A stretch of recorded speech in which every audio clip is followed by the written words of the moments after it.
Today on Doomed!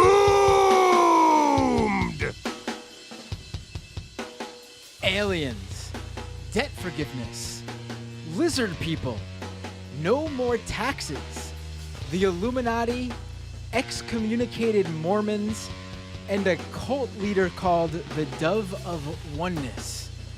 Folks, on today's episode of Doomed with Matt Binder, we are going all in on the conspiracy theory around NESARA. Basically, a early 2000s conspiracy theory that eventually leads us to the QAnon of today. And joining me to discuss this conspiracy theory and the cult-like groups around it is the director of a film called Waiting for Nasara. His name is Zeb Haradon. I'm sorry if I mispronounced that, even though I got it right when we were talking about it earlier. It always happens to me. Haradon, there we go. And let me pull us up on the feed here, get started. Zeb Haradon, thank you so much for joining me today. Yeah, thanks for inviting me. Now, I'm sure I don't know how, maybe you have, but I'm sure maybe you weren't expecting to be contacted in the year 2021 for a film that you released in the year 2005. I'm sure you didn't expect that when you were making it in 2005. Right. We played at a few film festivals, and it was on Netflix when they were still mainly just shipping DVDs, and then it just kind of disappeared. It's the distributor, I don't know what happened to them. They disappeared. And then all of a sudden there's been, just in the past couple of months, a lot more interest in it. Right. And you put this up on your YouTube channel. Everyone should go check it out. I've linked it, the version on your YouTube channel, in the description on the YouTube live stream that folks are watching right now. If they're watching live, it'll also be in the description for the podcast version of the show at doomedcast.com when it goes up later. I think we should start, before we get into the specific group that you follow in your movie that believe in the NESARA conspiracy theory, and they're a group of excommunicated Mormons, and they themselves are extremely interesting people on their own. But first, let's get into NESARA and where this whole sort of conspiracy theory around it comes from. Now, NESARA stands for basically the National Economic Security and Recovery Act. And it basically was this set of economic policies and financial reform proposals from a man by the name of Harvey Francis Bernard. He wasn't a politician, wasn't an economist. He was just I believe he was an engineer. He was just some guy who had these ideas.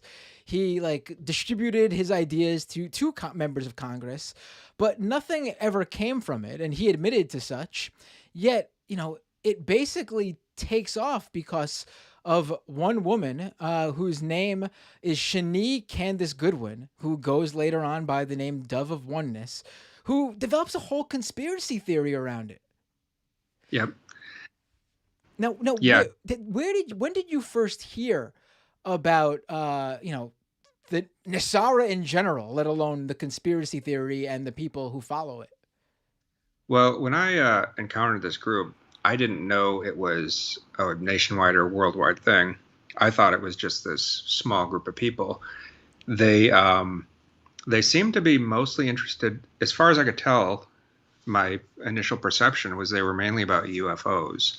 My ex-wife found them in they placed a classified ad or something saying, "Come to the world's first KFC," which is right around the corner from where we lived, and watch videos of UFOs we recorded. So we just thought it was interesting. We weren't didn't believe in it or anything. We just wanted, it was right around the corner. We went to check it out. And they just they mentioned a lot of stuff, and then they just casually mentioned this law that's been passed, and they think it'll be implemented soon. It wasn't until the third or fourth meeting that I started thinking, is this a real law? Because they just mentioned it so casually, and they were so certain about it. And then only after that and researching it did I find out that it's really all over the place. It's there's a NESARA groups, or there were at the time NESARA groups all over the U.S. and even in Europe.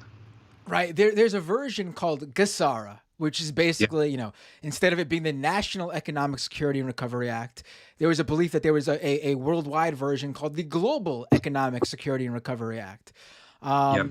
Now, what did you learn about? Because I guess people are probably thinking right now, all right, NESARA, what is that? We just explained these very. I think the proposals were basically that the originator Harvey Francis Bernard had were basically, replace the income tax with the national sales tax. He had ideas for currency and abolishing compound interest on secured loans. Like some of these are out there ideas, but not so much exactly completely like over the top like the people who believe in the conspiracy theory around NESARA believe.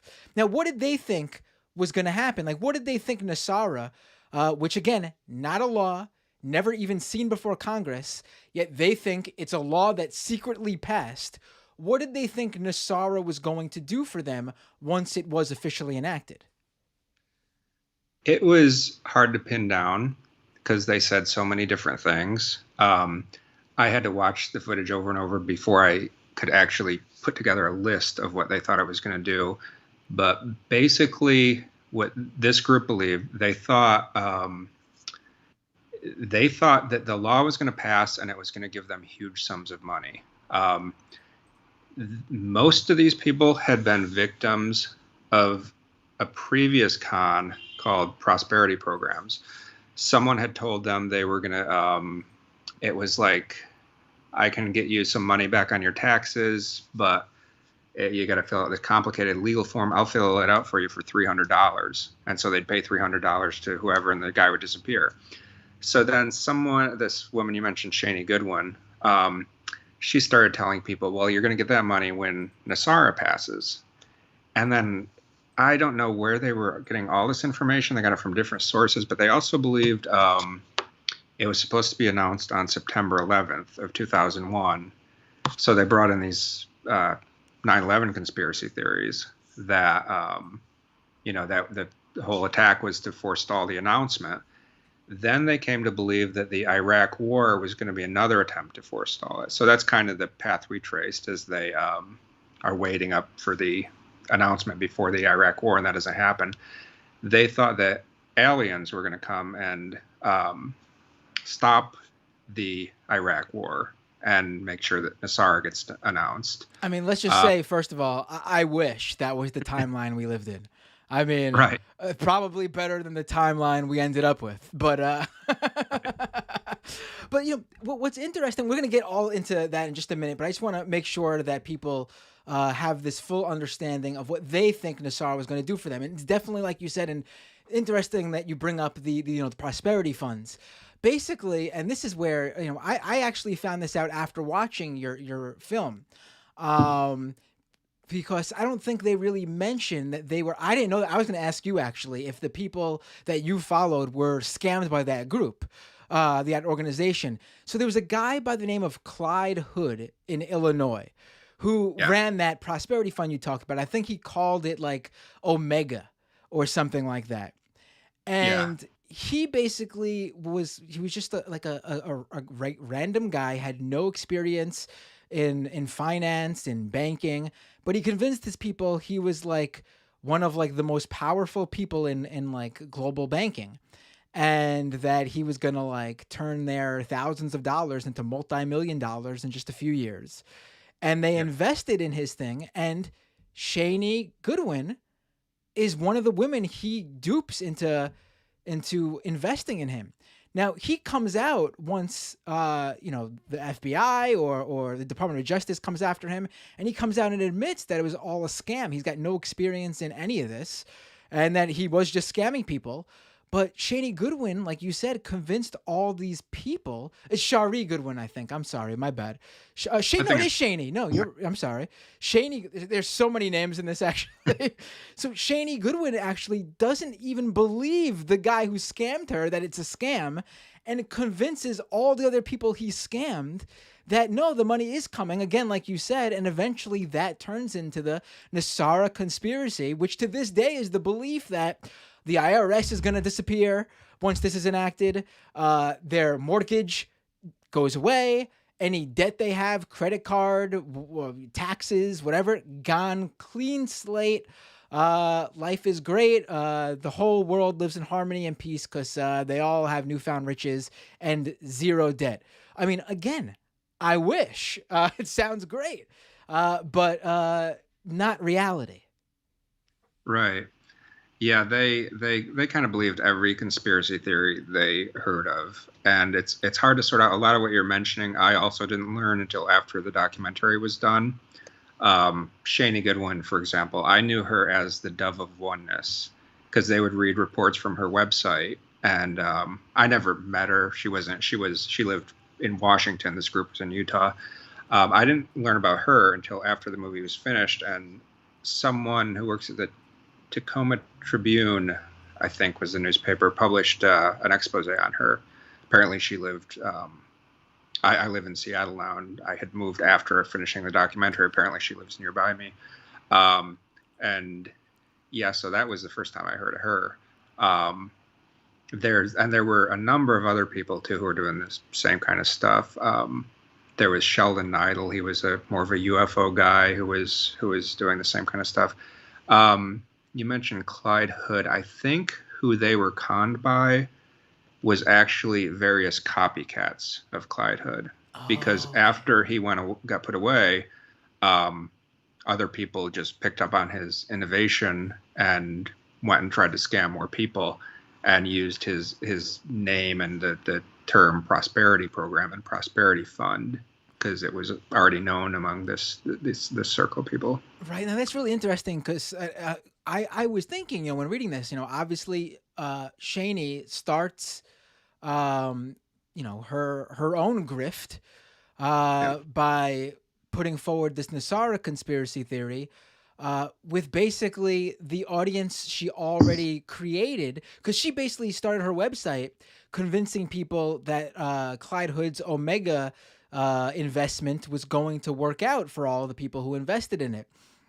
And so she already had them, living by her every word, like hanging on her every word, and basically turned that into NESARA. But obviously, the number of people who were conned by Clyde Hood, I think it was in the thousands. Obviously, a lot of people, but not as big as what we're talking about, which ends up being a global conspiracy. So it seems like she basically expanded by bringing in other people who were conned out of money, I guess.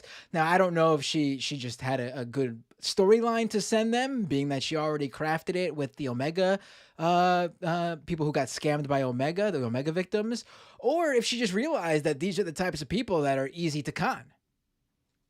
I think that happens a lot. In this group of people, there were a lot of people who had bounced around from movement to movement, various religions and various cults. There was one guy who'd been a Scientologist for a while. So yeah, I think these groups, whether it's a cult or a financial scam, they find people who fell for one, and then they just try to bring them into another. Right. Right. Now now I think everyone has the background of NESARA.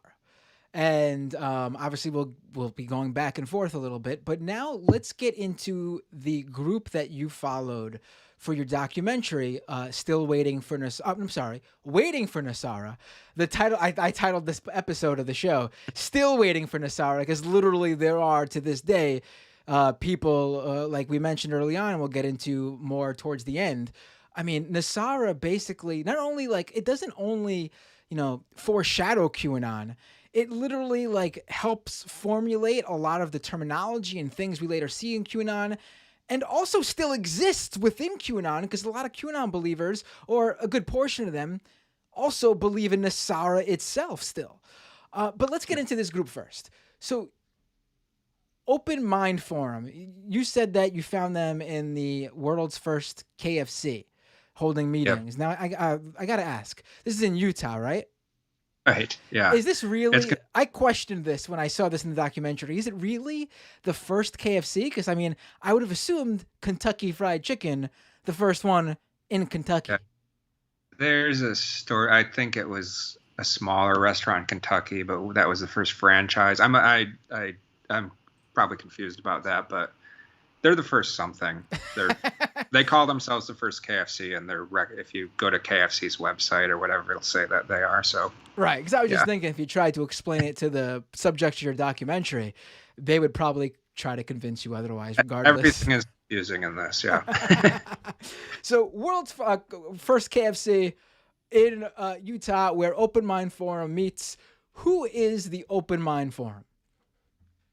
So they started meeting after September 11th, and they had known each other before from various other groups. They'd been in some of them had gone to church together and stuff, and they were in these radical Mormon fringe groups. Some of them were in polygamist groups together. And they started meeting after 9/11, and they got together and they were promoting a whole bunch of stuff. And NESARA was the main thing. I actually had 80 hours of footage that I had to trim down to this movie. And it wasn't clear until I'd been going to their meetings for like a month or two that NESARA was going to be the main focus, because they actually got into a lot of other stuff. Speaking of QAnon, this didn't even show up in the movie, but there's a guy, Doug Milar, who would go to their meetings, and the stuff he was promoting was almost exactly QAnon, about high-profile people. He was saying it was Satanists in the CIA who were sacrificing children, and they were recruiting members of Congress and somehow blackmailing them, forcing them to abuse these children, and then blackmailing them with the videos. And so they were controlling the country that way. And that turned out to be much more relevant to QAnon, but I had, it was just so, there was so much stuff that I actually ended up cutting all that out. Right. Do you still have that footage by any chance? I do. It's like I think I do. It's on like mini DV tapes in storage somewhere, but I don't have it digitally right now. Right. That it was actually the only time people have asked me, when you were making this movie, did you ever start laughing? And I did once. It was this guy, Doug Milar, was talking. It was right after the Elizabeth Smart kidnapping. I don't know if you're familiar with her, but she was a famous kidnapping victim in Utah, and she was eventually found. But he came to the meeting to talk about Elizabeth Smart, and since it was a local case, he like advertised it, and a whole bunch of people came to the meeting who were not really part of the Open Mind Forum. They thought he had inside information about Elizabeth Smart. So he started talking, and he was reading this letter he'd written to the FBI. It was like a 20-page letter, and people were like leaving and stuff. They were realizing this guy's crazy. And he was talking about Satanists and the CIA and all this stuff that basically became QAnon. And then he held up a picture of Penn Jillette, the magician. And he said, I think I had a psychic draw a picture of the kidnappers, and it looks just like this guy. I think this guy's one of the kidnappers. And at that point, I had to leave. I started just, like, and I just had to walk out. But yeah, he came to a couple meetings. He became part of the group. He was never the main focus, but he did present a couple times, and all his theories they endorsed. They just, I think what I was witnessing was kind of before they merged into QAnon, basically. Do you?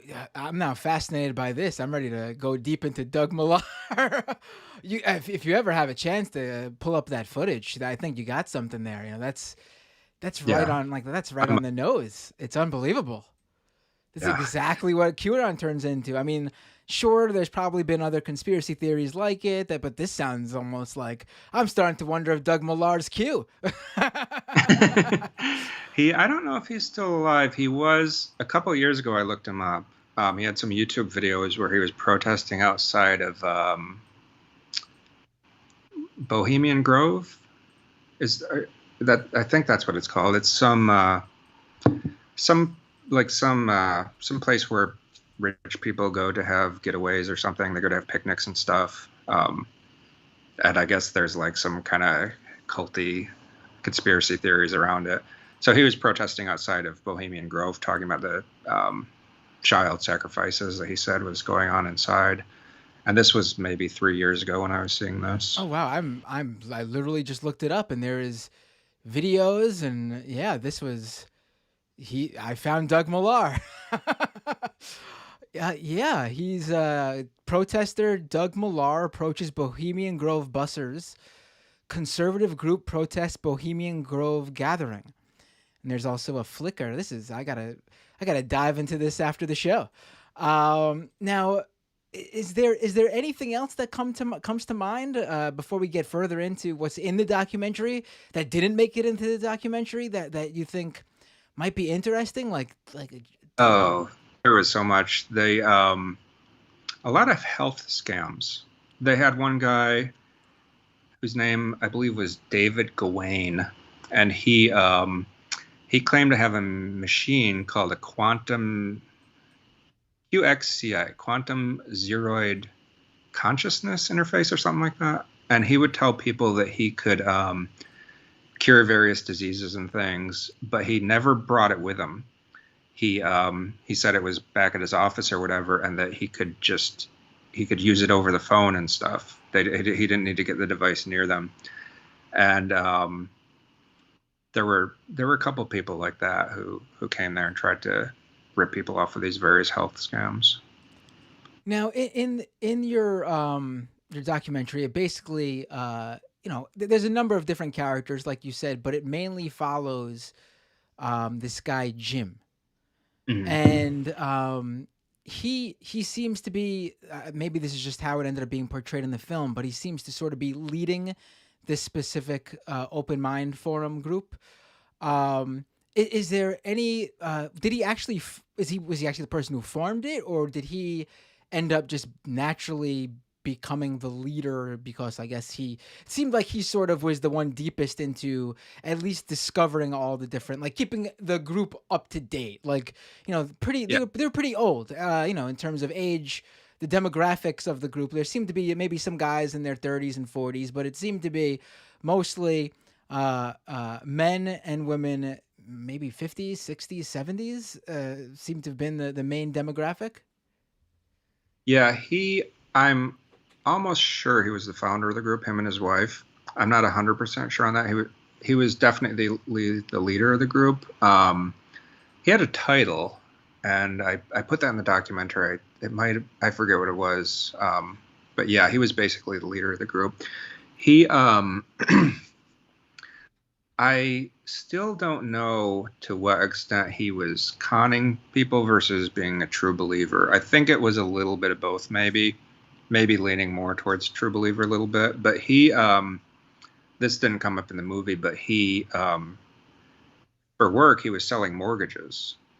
And I don't quite know how this works, but it's like there's a type of mortgage where you don't have to declare your assets or something. It's more like a credit card. And he was selling that kind of mortgage. And so I wondered if he was using the group to recruit people to get this kind of mortgage. But he also, he seemed very sincere. His wife definitely was very sincere. If there was a con going on, I don't think she was involved in it. But it's like that with a lot of these people, I think. Shani Goodwin, she was probably more leaning on the conning people side, but she also seemed like she was maybe a little bit sincere from what I've, I never met her, but the impression I got from her writings and stuff. Right. So it's in your film. It was interesting to see. I later found out some other things she monetized, like she would request people send money in exchange for access to her website drops, which we'll get into that later. She basically had this website where she would leave all this daily information about NESARA and the various conspiracy theories around it, which we'll also get into. But in your film, there's a NESARA hotline that she runs, where she's Yeah, charging people. What was it, like 50 cents a minute? something And like. these people are calling in and getting this information, and she's like, you have some of the recordings where she's like putting on a performance almost, and there's like a secondary character who, I gotta tell you, when this voice comes on, it's like, we're in October, Halloween's around the corner. This voice was some like spooky, like demonic like voice that came on. What was that? Do you remember the name of that person or what they went by? It was like the mother something or other. It was so bizarre. Yes, that was actually a different. That wasn't Shani Goodwin's line though. That Oh, was a okay. different line. There were so many of these people. I forget what that one was, but there was another. There was Sheldon Idle's website at PAO Web. There was something called Four Winds 10, and these were the main ones. And they just there was a whole network of these. Yeah, they were pulling in from all kinds of sources. Right. I mean, the grift seems to have. I mean, it still is good, obviously, because it still goes on. Now, I just realized I mentioned it earlier on, but we didn't really get into it yet. But you get into it in the film, and it's fascinating to hear. This group, Open Mind Forum, they basically came together, like they knew each other already because they were all former Mormons who were excommunicated from the church, it seems, or at least the main group, like the group before they start, I guess, Right. recruiting for the NESARA beliefs. Yeah, most of them, I'd say 90% or so, were either excommunicated or they had left on very bad terms. And I have my own kind of theory about that. It was, I think when they were Mormons, I think they had offloaded all their thinking to the Mormon church. They just believed whatever they were told. And then when they left or got kicked out, they had never really learned how to think. And so they just, anyone could con them out of anything because they were just so gullible and naive about stuff. Yeah, it was pretty interesting that they I guess some of them were polygamists too. There's a guy in the movie, I think his name is Jeremiah. He's seen wearing like a cloak with an eye on the back of it. Him and his wife had been in a polygamist group, and then the woman Joey, she had lived the woman in the red shirt, she had lived in a polygamist group for a couple of years, she said, down in southern Utah. So yeah, I think there's something about the Mormon church that has something to do with UFOs. And I don't know a lot about Mormon mythology, but I guess they believe in that God lives on a planet Kolob, and that when people die, they will get their own planet. And they don't emphasize this anymore, but it's in their scriptures. Right. Now, I'm not too familiar with Mormons either, but in your film, what was amazing to me was when they start discussing how when Jesus comes back via a spaceship, because obviously, he can fly through space, but why would it's uncomfortable? I think they even say it's uncomfortable to go head first, flying Yeah. through space. So he'd much rather come in the comfort of a spaceship. And I know my understanding as someone who was raised as being Catholic when I was a kid, heaven to me was always just like another plane of being. Like it's not like there's Earth and then space, and above it is like heaven. Like you just keep going and you hit heaven. Like, so I never even considered that Jesus would have to fly from heaven down through space to come back to Earth. It was just bizarre to hear. But yeah. So Jesus is involved in this. Did Shani Goodwin? This part of what's in your documentary? Was this stuff involved in what Shani Goodwin was pushing as part of NESARA, or was this their own twist to all this? There is various groups that, I mean, there's a million different Jesuses promoted by different religions.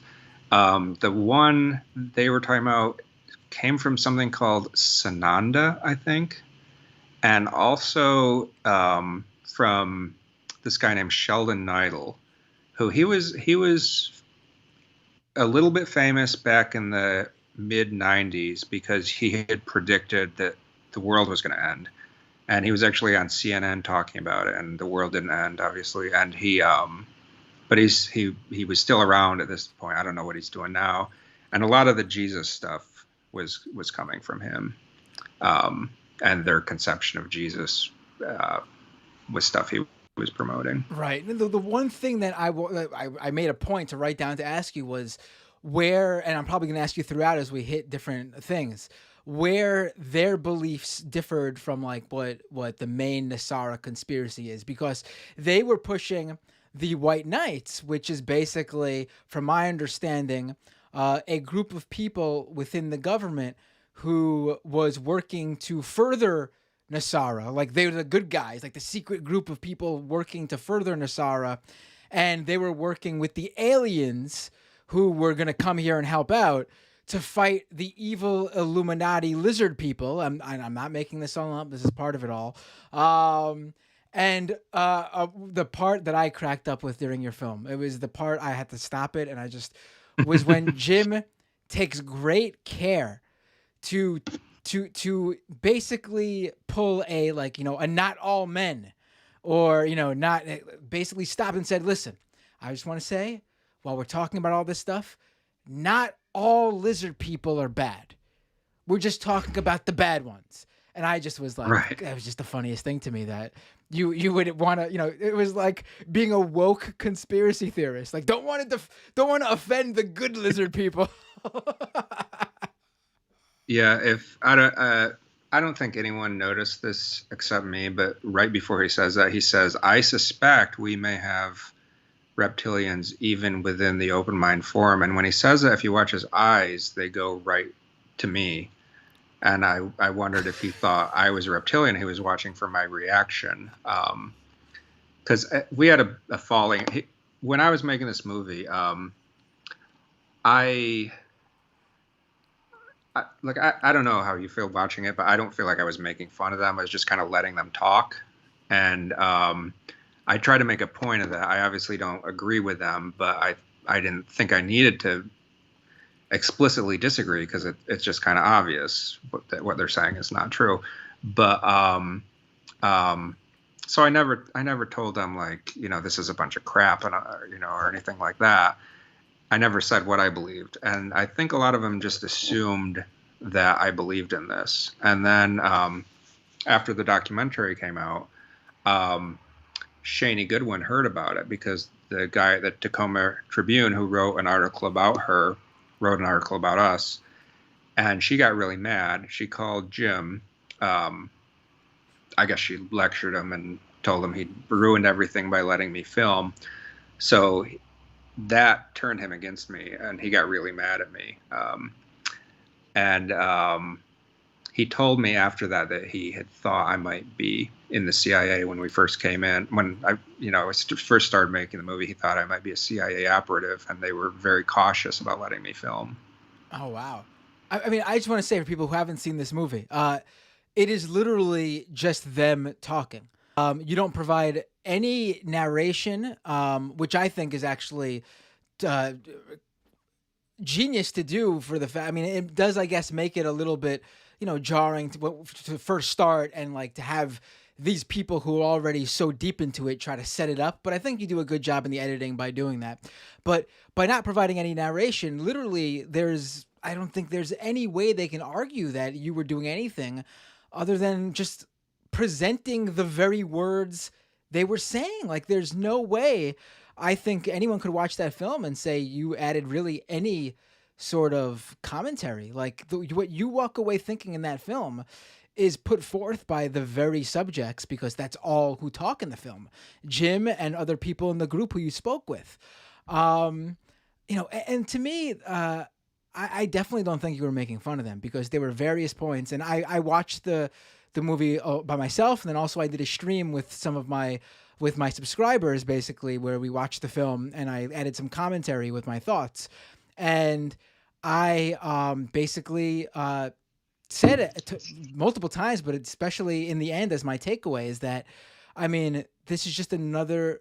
This film is really another example of just like how sort of sad it is, because you talk to these people and they give you, there's this one elderly woman. She's got to be, I don't know, 80s. I don't know. She's white hair, has no idea what they're talking about whenever they reference like the internet. She clearly goes there to get all of her NESARA updates because she's the one asking all the questions. And she asks, my husband died.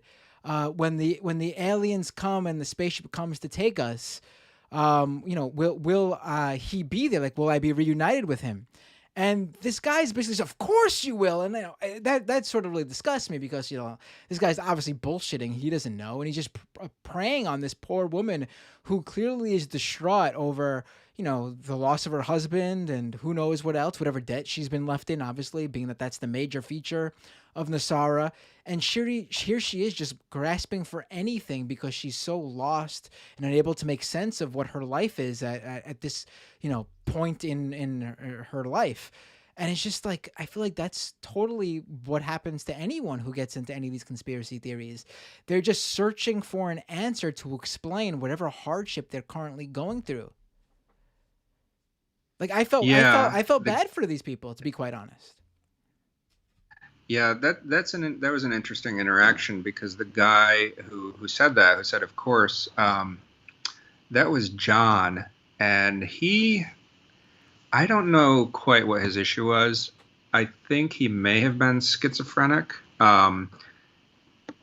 When he talked, he had I don't know how much it comes out in the movie, but I definitely picked it up in conversations with him, is he would get kind of the word salad thing going. And he would just go on all different topics. He would hallucinate. He told me he saw me on one of the spaceships once, and he was telling me all about my role on the spaceships that he would go to at night when he was abducted. And he just jumped up one day and started talking. He didn't have like a leadership position in the group. He just kind of had something to say, and he stood up and took over the meeting and just started talking, and that whole segment there. It's a little bit unrelated to the rest of the movie, but I just had to put it in because it was so interesting. Because he was just all over the place, and he exemplified so much about their group. Right. Like he seemed like, like Jim, the guy who's leading this group who we were discussing, even he, when he would answer questions, say like, "Oh, I don't know, honestly." And he would just then give what I think could possibly be, the answer. He would constantly say that, what my belief is, what my opinion is. But this guy who you're talking about, who I guess it's helpful to know for sure what he was going through, but he was speaking with such authority, like he knew there was no question. Like he basically could have been running the phones with Shaney Goodwin, because he was speaking with such authority, to be honest.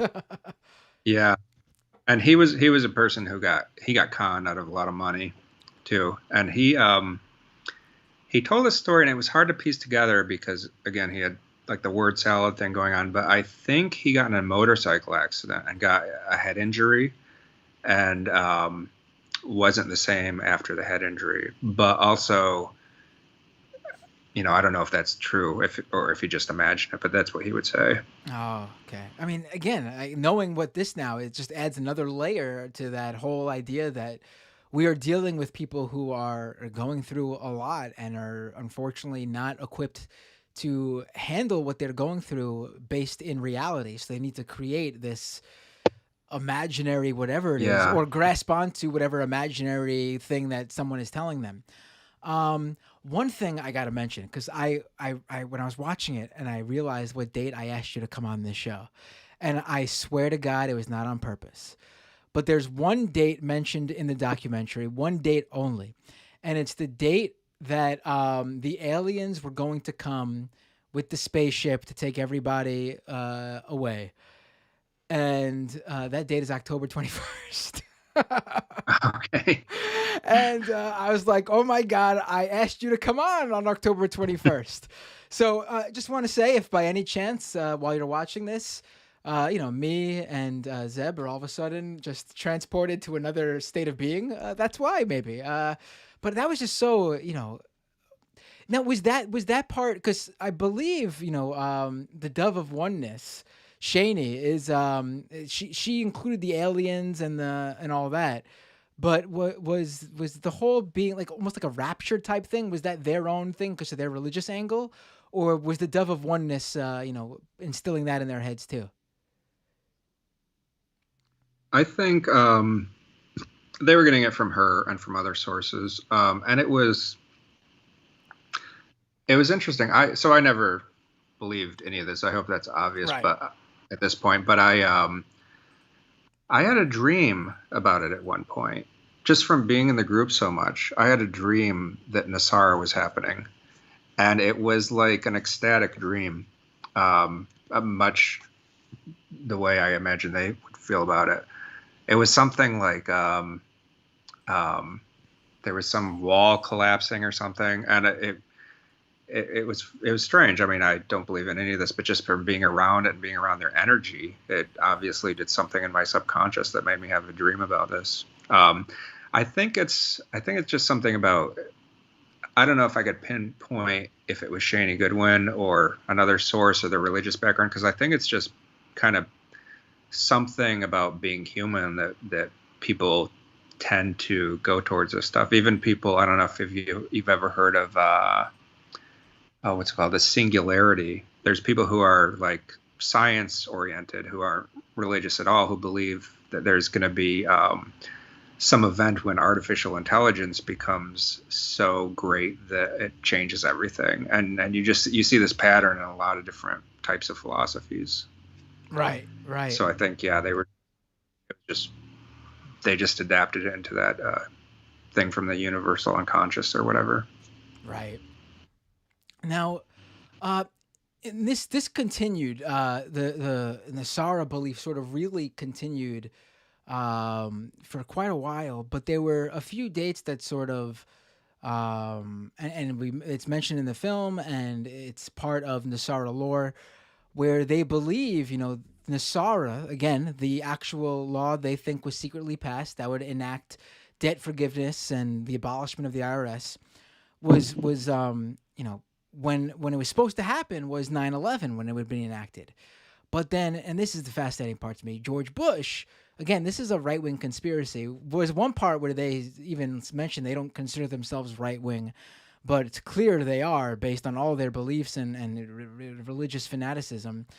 What I came to believe is that during that time, I'm assuming they are looking at right wing from the George Bush neoconservative type of right wing, and they don't look at themselves as neocons. That's sort of how I interpreted that, because they seem to have not been. I mean, not seemed. They were very anti the war and believed in all the conspiracy theories about 9/11 being an inside job. And they think, George Bush orchestrated 9/11 to basically stop NESARA from being enacted. And incredibly, they think Alan Greenspan was going to have some big speech and enact NESARA. Alan Greenspan, of all people, was going to forgive all of their debt, right? And then after 9/11, they feel like the gears were starting to turn again, and NESARA was going to be enacted then. And then the final nail in the coffin is the Iraq War, which, again, for some reason or another, disables the law from being enacted. It just doesn't really make any sense, though. Like, if a law is to be enacted, you don't need someone to come out and like ring a bell and say this law is enacted. Like, it just goes into effect whenever it's supposed to go into effect. No outside event is going to stop it. But they think that these events happen specifically to kick the can down the curb or something like that. Yeah, it's interesting today. Looking at what they believed, I'd classify them as right wing, but at the time, I wouldn't have said that. They were actually fans of Bill Clinton, and they hated George W. Bush, and it might not come across much in the footage I included, but they were very New Age. They were really into New Age religion, crystals and stuff. Jim believed that he had some connection with the Hopi tribe. He had gone to the Hopi reservation a number of times to have spiritual experiences. This was another very awkward moment where I didn't start laughing, but I felt kind of embarrassed for him almost hearing him say this. But he had said he went to the Hopi reservation, and when he was on his way there, he felt like one of his past lives taking over, and he could speak Hopi. And he walked up to a Native American and started speaking Hopi to him. And the guy didn't know what he was talking about, and so Jim decided it must be like archaic Hopi or something like that. But yeah, they hated. They would have said they hate socialism, but I think if you listen to what they're saying, debt forgiveness and stuff, they were endorsing a lot of like socialist ideas, almost extreme socialist ideas. So it was really hard to pin them down politically. I don't know today. John also isn't around anymore. I don't know who else is alive and who isn't. So I don't really know if they're Trump supporters or not. I think they must be. I'd be very surprised if the ones who are alive are not Trump. Are not Trump supporters. Well, if Jim was alive until 2019, he certainly was even around for QAnon, which officially took off in October 2017. So it could be really interesting if he had an online presence to find what he was, if he was even aware of it. Facebook page. I didn't see anything about it, but it also wasn't. It was I wasn't his friend on Facebook, so maybe he had private stuff listed. I know he got into a scam. Someone was selling Iraqi currency at one point. Oh my God, the dinar. And claimed. Yeah. Oh. He got into that. And I really don't know much about what else he got into after his group fell apart. Wow, the Iraqi dinar is its own thing. That in itself, like the fact that he got into that later in life, to me, really, drives home the idea that these people really are just open for these scams. They just don't learn a lesson. It's just like instilled in them that there is some like easy way out of whatever mess they're in. So they'll just get deeper and deeper into trouble in hopes of digging their way out eventually. Yeah. And there's, it said in his obituary that he was suffering from dementia at the end. So if he had dementia in 2019, enough to die from it basically, then I wonder how much of it was, if he already had it in 2002, 2003. Yeah, it's interesting how much of this can be explained by mental illness and how much is a sociological phenomenon, because there were two people there who I'm fairly sure were schizophrenic. Jim may have had dementia. I think he may have had some bipolar disorder as well. And I saw various, signs of mental illness among various group members, but not all of them. So there is something going on that was drawing people in who really don't have any mental problems as well. Right. You have to think though, to some extent, that if you believe in if you're the type of person who believes in at least some of this stuff, there's something a little bit off. Like maybe not a full blown mental illness, but there's just something that's just not there. Like again, I'm not saying all, because there are like we also mentioned the people who are just looking for hope in some way, who are like that elderly woman who maybe there was something else there, but just as an example, who was just looking for an answer about how she'll be reunited with her deceased husband. But it's to some extent, like, there is something that you have to believe is sort of off. Yeah, and it was hard to put my finger on. Like, there was the woman who was talking about how she's not allowed to see her grandkids because she talks about UFOs and stuff. And I think there was probably more to that story than made into the movie. So yeah, I think that there was definitely something off about most of them. Right. Now let's really start. Let's really focus in now on, because I really think this was another really fascinating aspect of the film, the overlaps with QAnon. Now, obviously, the reason that NESARA is still talked about is I'm sure there were people throughout, again, you've made this film in 2005. I'm sure there were people like, in the late 2000s and throughout the 2010s. I'm sure there are people who believed in NESARA still, but there was a resurgence with QAnon. So Yep. clearly, I don't know if it's that people who got into QAnon started researching conspiracies from years past and then found NESARA and it got deep into that and brought it into QAnon.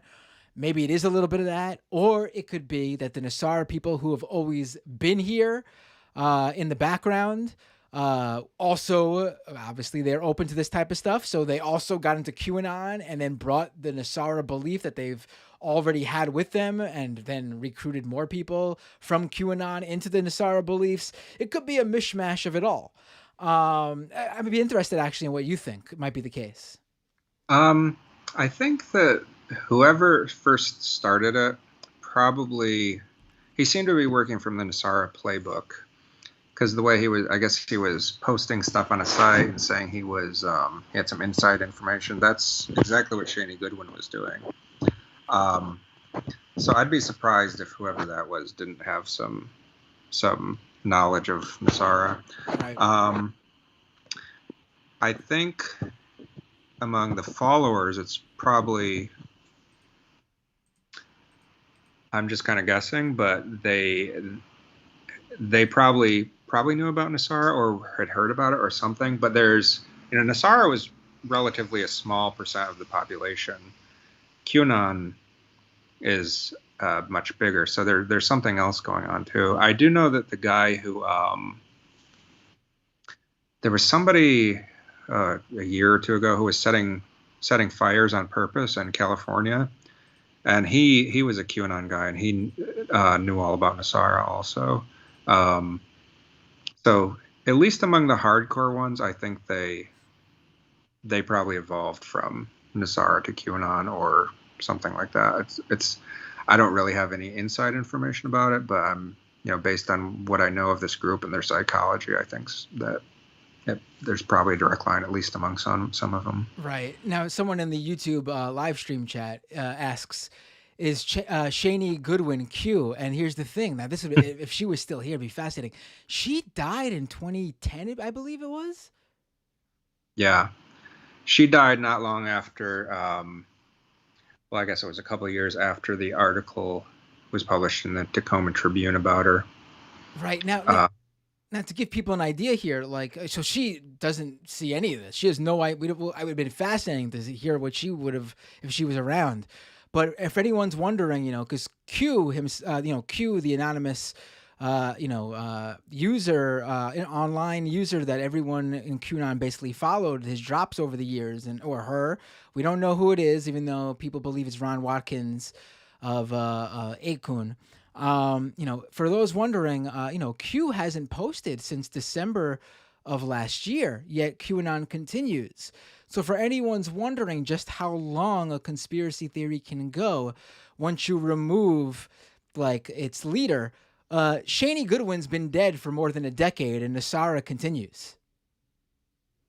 Yeah, I just thought of something that we had talked about earlier. Is this guy Doug Milar, who was promoting something that was almost exactly like Q. Now, I don't like QAnon. I don't think he is Q, but the theory that he was espousing was really almost exactly like it. The only thing missing was Donald Trump saving everything. But the stuff that QAnon people believe is going on is exactly what he was saying. So people in his circles evolved into Q. That's what I can say I'm pretty sure of. And this NESARA group was, kind of overlapping with him, and he would go to their meetings. So I think that's kind of how it got pulled in, something like that. Right. Now, the interesting thing when I was watching was you mentioned how they liked Bill Clinton. And, that actually wasn't so. I mean, it was surprising that Bill Clinton was the person. But it wasn't so shocking to me that there was like a Democrat that they looked at being like secretly on their side and helping, because that's literally again another overlap with QAnon. I mean, the person who they think is the secret Democrat who's secretly on, who's on their side, is actually not alive, but JFK Jr. They think JFK Jr. Is secretly alive, A, and also secretly B, a Trump supporter, and was going to be the person to sort of, when he would unveil himself, would bring everyone who wasn't already a believer, because I'm assuming they think Democrats would just go, oh, JFK Jr. is here and he loves Trump. We're gotta believe in this stuff too now. But it was like an overlap there where there had to be this person who was on the other side who secretly was like the good guy who was like, fighting for them or something. It was just another overlap that really caught me. And then obviously the dove of oneness is, Shaney, Goodwin's website featuring the drops, very Q-like, as we mentioned. Another aspect was the constantly, when something didn't happen, like, oh, this is towards the end of the film and it's fascinating. They straight up say with 100% certainty that the aliens would not let the Iraq war happen. It was just not going to happen. And NESARA was going to be enacted and the Iraq war was not going to happen. And then you cut to, geniusly, the meeting they have where they go to war with Iraq, and they're trying to make sense of it by just basically saying, like, we misunderstood what was happening. Obviously this is all part of the plan. And, like, something else is going to happen where NESARA, like, we just don't know, but this is all what's supposed to happen. If it didn't, if it wasn't, it wouldn't have happened. Yeah, there's an article, or a paper published in the 50s. I think it was called, what was it called? Unfulfilled Prophecy or something like that. It's a famous paper. It's where the term cognitive dissonance comes from. And the guy who wrote that article talked about a UFO cult in the 50s who did the exact same thing. They believed the UFOs were going to come, and then they didn't come. And then his whole paper was about what they did afterwards. How they explained it. And I think what most of those people came up with was their faith is what saved the world or something like that. So it's, something about cults when they have a failed prophecy, they just have to, they can't say we were wrong. They're just embarrassed or something. So they just have to come up with something. And, these are the things they come up with. Right. And then there was the White Knight thing, which the QAnon calls the White Hats today. There was some confusion though among my listeners in terms of who Open Mind Forum believed were the White Knights. Now, I took it as White Knights were people who were within the government secretly working with the aliens to help enact NESARA and fight the evil forces in government and the Illuminati and the bad lizard people. But there was some people who thought that the White Knights were actually aliens who were secretly here on Earth. Did you get a sense of which it was?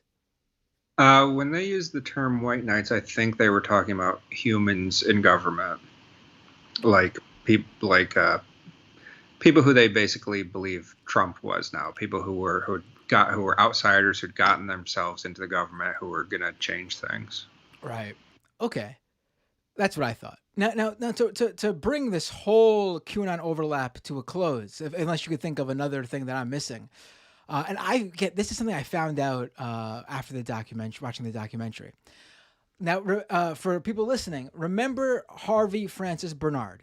He's that guy, the random engineer who actually came up with the NESARA policy proposals, the actual ones, the idea of replacing income tax with national sales tax and et cetera, et cetera. He didn't believe this conspiratorial stuff. He knew his policies weren't actually law, but he's the one who came up with all this, that, sort of, I guess, planted the seed in Shaney Goodwin's mind to go nuts with this. Now, after he fails to get these policies in front of Congress in a serious manner, like he was distributing it to them, but never went anywhere, he ends up writing a book detailing his ideas. And I could not believe the title of this book when I came across it. The name of the book that he wrote in 1996 is called Draining the Swamp. Yeah. I mean, did you come across that? Or, and if you did, when did you, like? Well, I don't know if you thought of that when you saw the Trump stuff, being that you had made the documentary well before Trump. But I mean, there's coincidences, and then there's just like, my God, how is this all so perfectly? Like, you couldn't write this in a Yeah. movie. You know what I mean? Yeah. I don't know. I wonder if I don't know if Trump has ever said anything about NESARA. To my knowledge, he hasn't. He's made like little winking references to QAnon. Um, but I feel like someone on his team must have been aware of that and told him to say that or something. I don't know. It is quite a coincidence. It's incredible. I mean, I think that's got to be it. Like it seems like, NESARA really is the sort of perfect blueprint for a conspiracy theory, because it clearly worked in so many ways. And yet it somehow has sort of been forgotten by time or history, at least in the mainstream.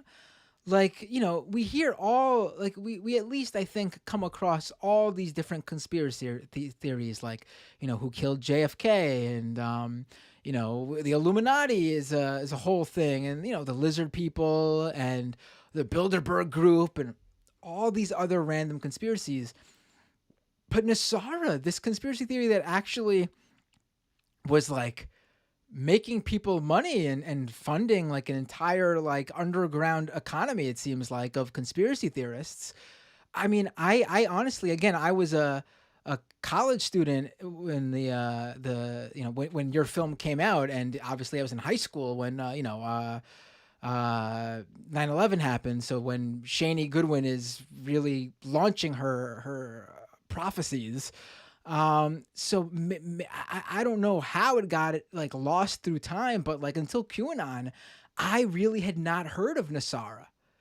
So like, if you're looking for a blueprint that people aren't familiar with, so they can't go like, oh, this is just that thing that, that already happened. NESARA really is perfect, it seems like. Yeah, I would look it up periodically, and it seemed to it never quite went away, but it seemed to dim down a little bit. And I thought it was going to disappear. How many people left can there be to con? How long can they keep falling for the same thing? So I thought it was just going to disappear. And the first time I heard that, I mean, I heard of QAnon obviously, but the first time I made the connection between QAnon and NESARA was the thing I mentioned about the guy setting forest fires, who was a QAnon and NESARA believer. And then I started looking into it, and then I realized, like, oh yeah, I mean, these are like, obviously related. So yeah, these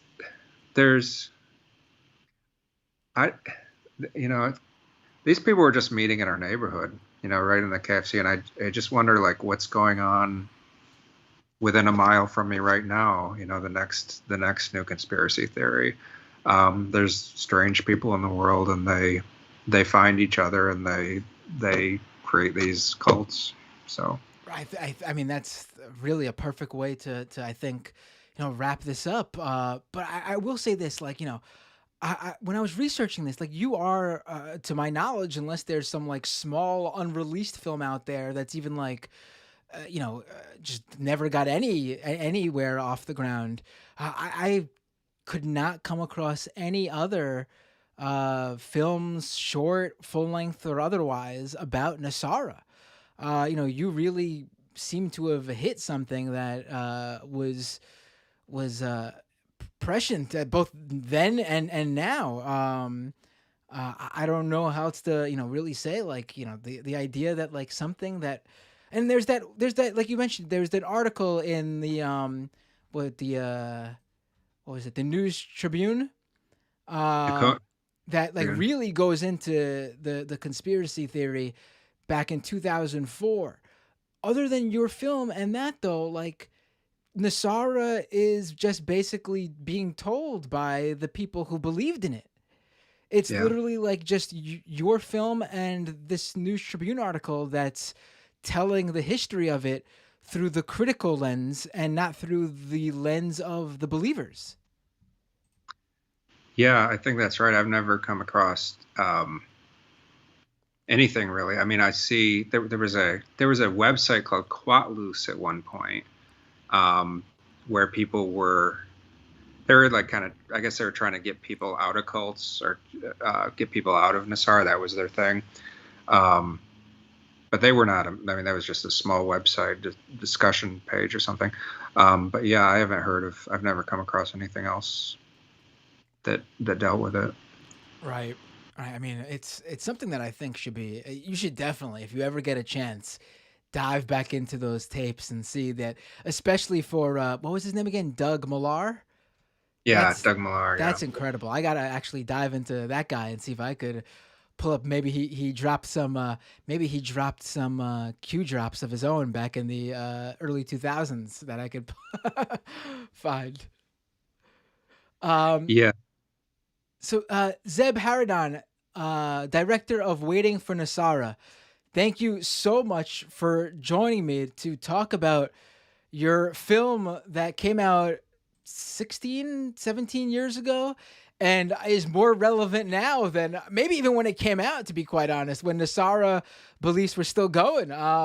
Is there anything, feel free, please tell my listeners and viewers what you're up to now, anything you'd like to promote, where they could follow you online to keep up to date with what Um, you're working on.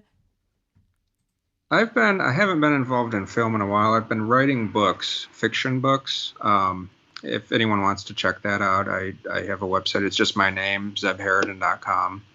And I got a page where you can see synopsises of the books I've written. They're all available on Amazon. If you have Kindle Unlimited, they're free. Um, there's not much of an overlap with Nasara at all, really. But if you want to take a look, go ahead. Cool. Where can people? You have your website? Just my zebharadon.com. So Okay, it's just my name.com. And perfect. then I got a Twitter, obviously. You can find me there. All right, great. Everyone, definitely go check out Zeb's books and his website. And if you ever dive into the unreleased footage and find something interesting, feel free to reach out for real. I'm really I interested. Yeah, I might dig it up sometime soon. I gotta find a way to transfer it to my computer. It's also old now, but yeah. Right, right. I mean, you could probably make a whole nother film based on the Q, with the footage that you shot years before Q was even a Q. Take care, Zeb. Have a great night. Really appreciate you taking the time to discuss this with us. Thank you too. Bye. Bye. All right, ladies and gentlemen. That was absolutely fascinating to get some of the behind the scenes of that film and Nasara, that the people who were into it and believed in it. I totally forgot. Someone DM'd me on Twitter. Wanted to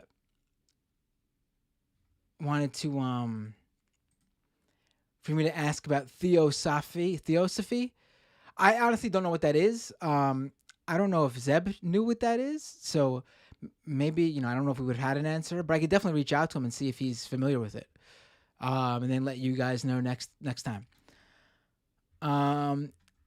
Folks, patreon.com/Matt Binder. If you could support this show, become a patron. Would really appreciate the support, because I just got the news. I saw some people in the YouTube chat asking today, just over the past hour or so, hey Matt, why can't I drop you a super chat? Maybe they haven't been in the live stream for a couple of weeks.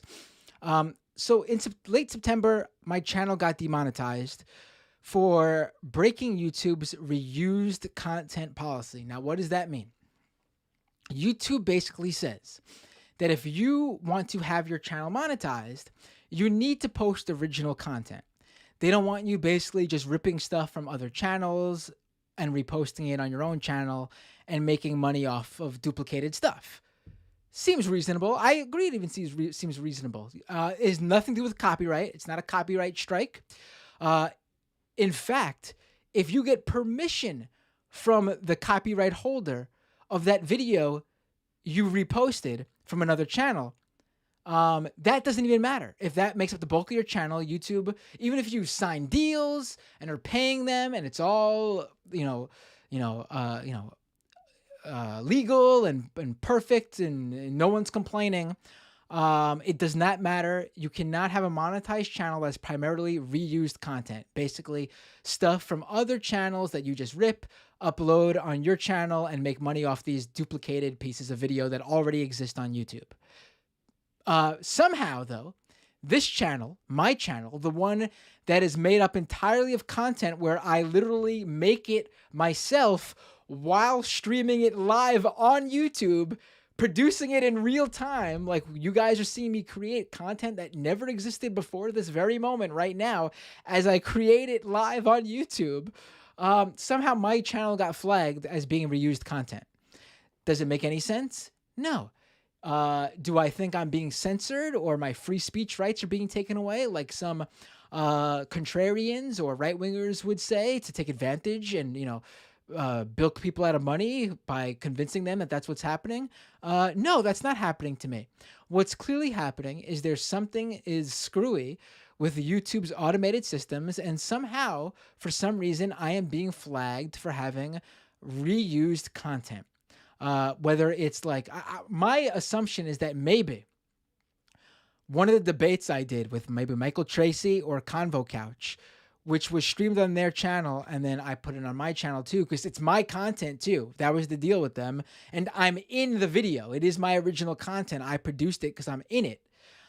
Maybe that is causing the issue. But again, that's one or two videos. The bulk of this content, hundreds of videos, are this stuff.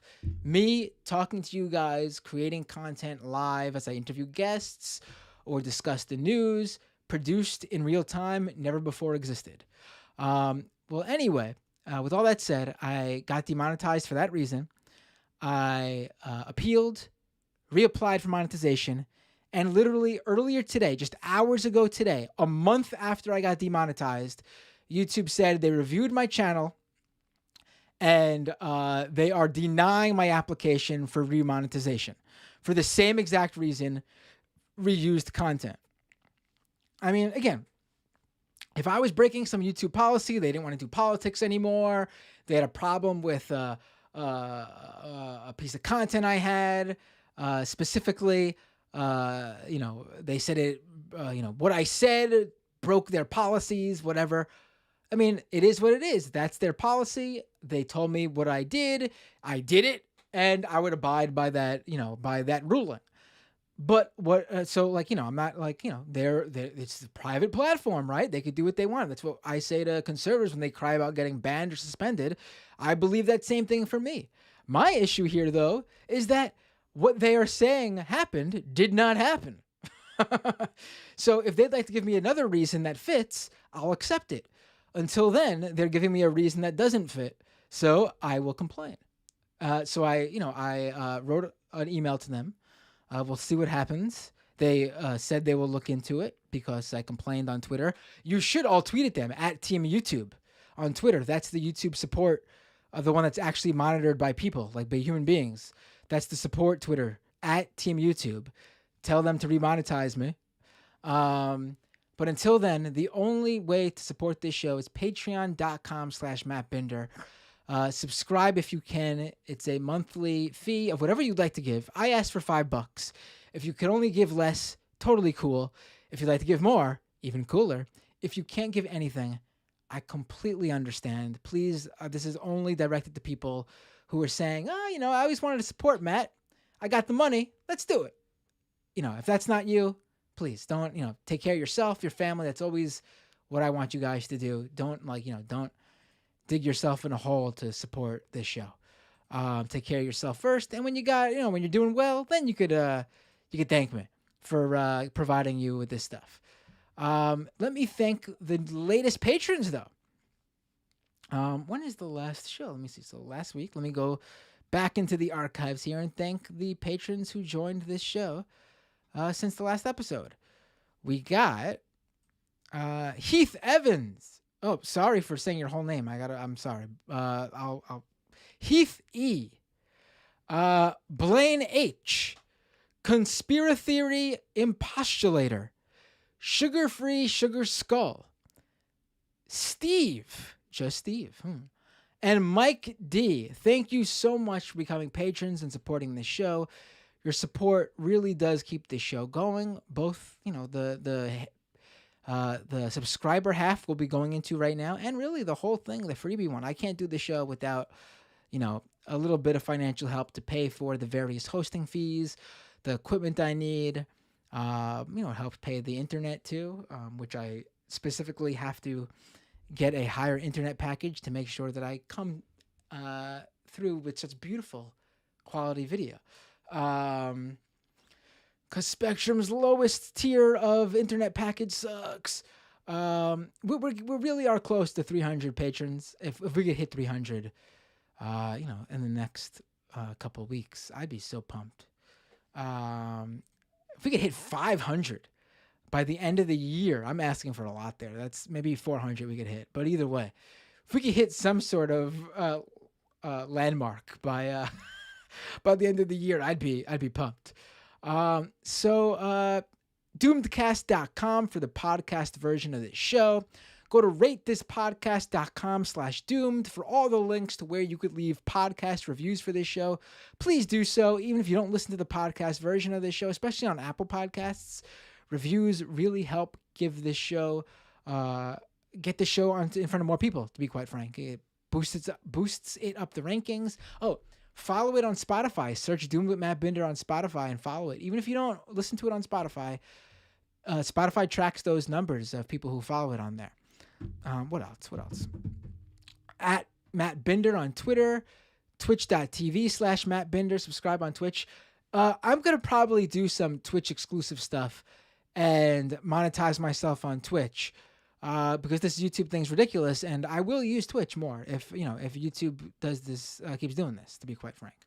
I'll still do the main show, obviously, on YouTube that you're watching now, Doomed, but the extra stuff I do, which I'll be doing more of, I might just do that on Twitch, If it's not paying off to, if YouTube thanks me for doing original content by saying I'm not actually doing original content, then I'll go over to where I may be appreciated. So folks, what else? I think that's it for now, right? Let's go to the patron half of the show. We got an update on Steven Crowder. He talked to Megyn Kelly about my report last week on Crowder. If you were listening to the patron half of the show last week, where I basically exposed Steven Crowder, and then I did a further investigation with some original reporting that further dives into the story. I did that in Mashable the day after on Friday, which you should all go read. I'll talk about all that in the second half of the show. We got some clips to watch. What else? I think that's it for now. Oh, I'll take your calls. Open up Skype, search Doomed Live, call into the show. I'll sign into the phones in just 1 second, and we'll discuss whatever you'd like. Bitcoin's going up, hitting an all-time high. You want to try to convince me on Bitcoin? Like I received some Twitter replies over the past week trying to convince me that I'm wrong about crypto. Call in. Let's discuss. If there's anything else you'd like to discuss, crypto is the last thing you want to discuss, that's cool too. Call in. We'll talk about whatever you'd like. Oh, and let me wish a happy birthday to longtime listener of this show and the Majority Report, Kowalski. Happy birthday, buddy. For those of you who don't know, Kowalski, regular caller to even Doomed. He calls in during the second half all the time. He's the caller from Nebraska who's usually working on his farm when he calls in. Tending to his, I forgot, corn, I think, or something like that. So happy birthday, buddy. And without anything else I can think of, I will say stick around to live stream viewers. If you're watching right now, even if you're not a patron, you could keep watching. Obviously, if you're a patron, keep watching. For everybody else, this is where I say goodbye, farewell. See you all next time on Doomed.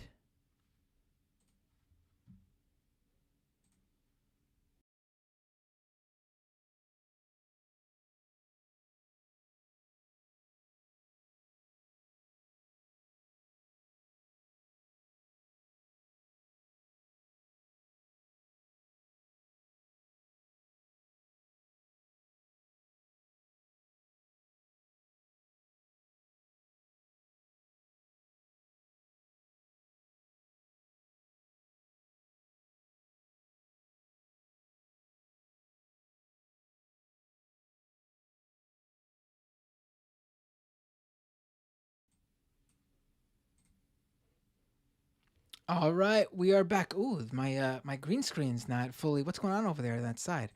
Boom, gone. All right, cool. The edges have been masked. I gotta get a slightly bigger. I actually do. Thanks to patrons, I'm logging into the phone system right now. Thanks to patrons, I recently ordered a larger green screen to go on the wall. And I'll be able to,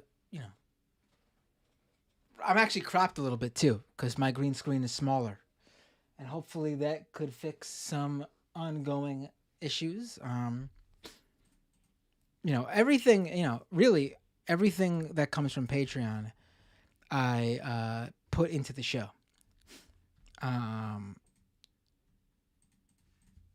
Because I'd like to grow the show, and to do that, you need to make sure that everything is looks professional, good production value, good microphone. Actually, this was actually gifted to me by a listener. Because when I first moved here last year, it's going to be a year now in my closet in my new, the apartment I moved in last year. My own private little closet studio. The problem is because it's so small, the condenser mic I used would echo and it wouldn't sound so great. So someone gifted me a dynamic microphone, and it really changed the game here with my audio.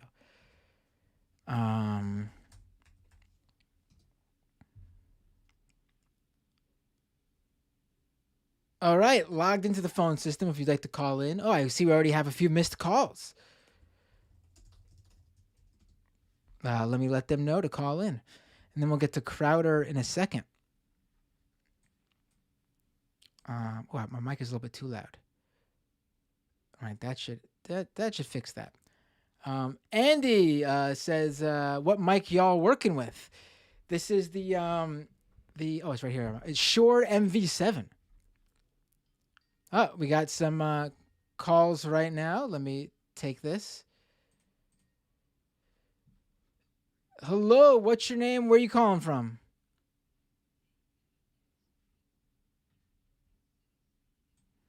Hey, Tony, this is really odd. I have someone else on the line here, even though you're the one who called in. This might be a Skype issue. Do you mind? I'm just going to hang up to make sure this is not going to, and then just call right back in. That was odd.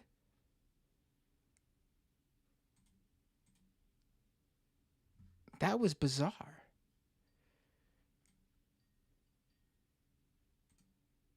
All right, hello. Oh, look at that. I couldn't see your video before even. Whoa, I got to pull this up. I'm glad I hung up on you because I literally was not seeing any of this before. Hold on one second. Say something. I want to make sure everyone could hear you now. Tony from Texas, here. All Can right, everybody so hear me? you are on the line, audio-wise, and now let me pull up your video. This is awesome. What are you doing here? This is great. I love it. All right, I will say though, because we are side by side, I could see the cool Doomed artwork, but I cannot see your square. Oh, like my Yeah, but you know what I'll do just for a second, so everyone could see you, Tony. I will just yeah. really quick, so everyone could see what you're showing me. I will just take myself off the screen and just show your Skype. Dope. So you are currently, are you using an Oculus? I'm actually using an HTC Vive, Whoa! one of the Cosmos. Whoa! We are in. I'm glad I took myself off the screen here. We are inside the virtual reality. What is it called? What is your thing called again? I'm in a Vive headset, but the program I'm using is called OpenBrush. It's Okay. a free version of Tilt Brush. It's just like a painting program, and this is one of the things that I like to do whenever I'm listening to Doomed on Thursdays. This is awesome. I don't know how. Is this like a file you could get me or something? I don't know how to. Yeah, I can like take screenshots of it. I can send you like the 3D model itself and everything.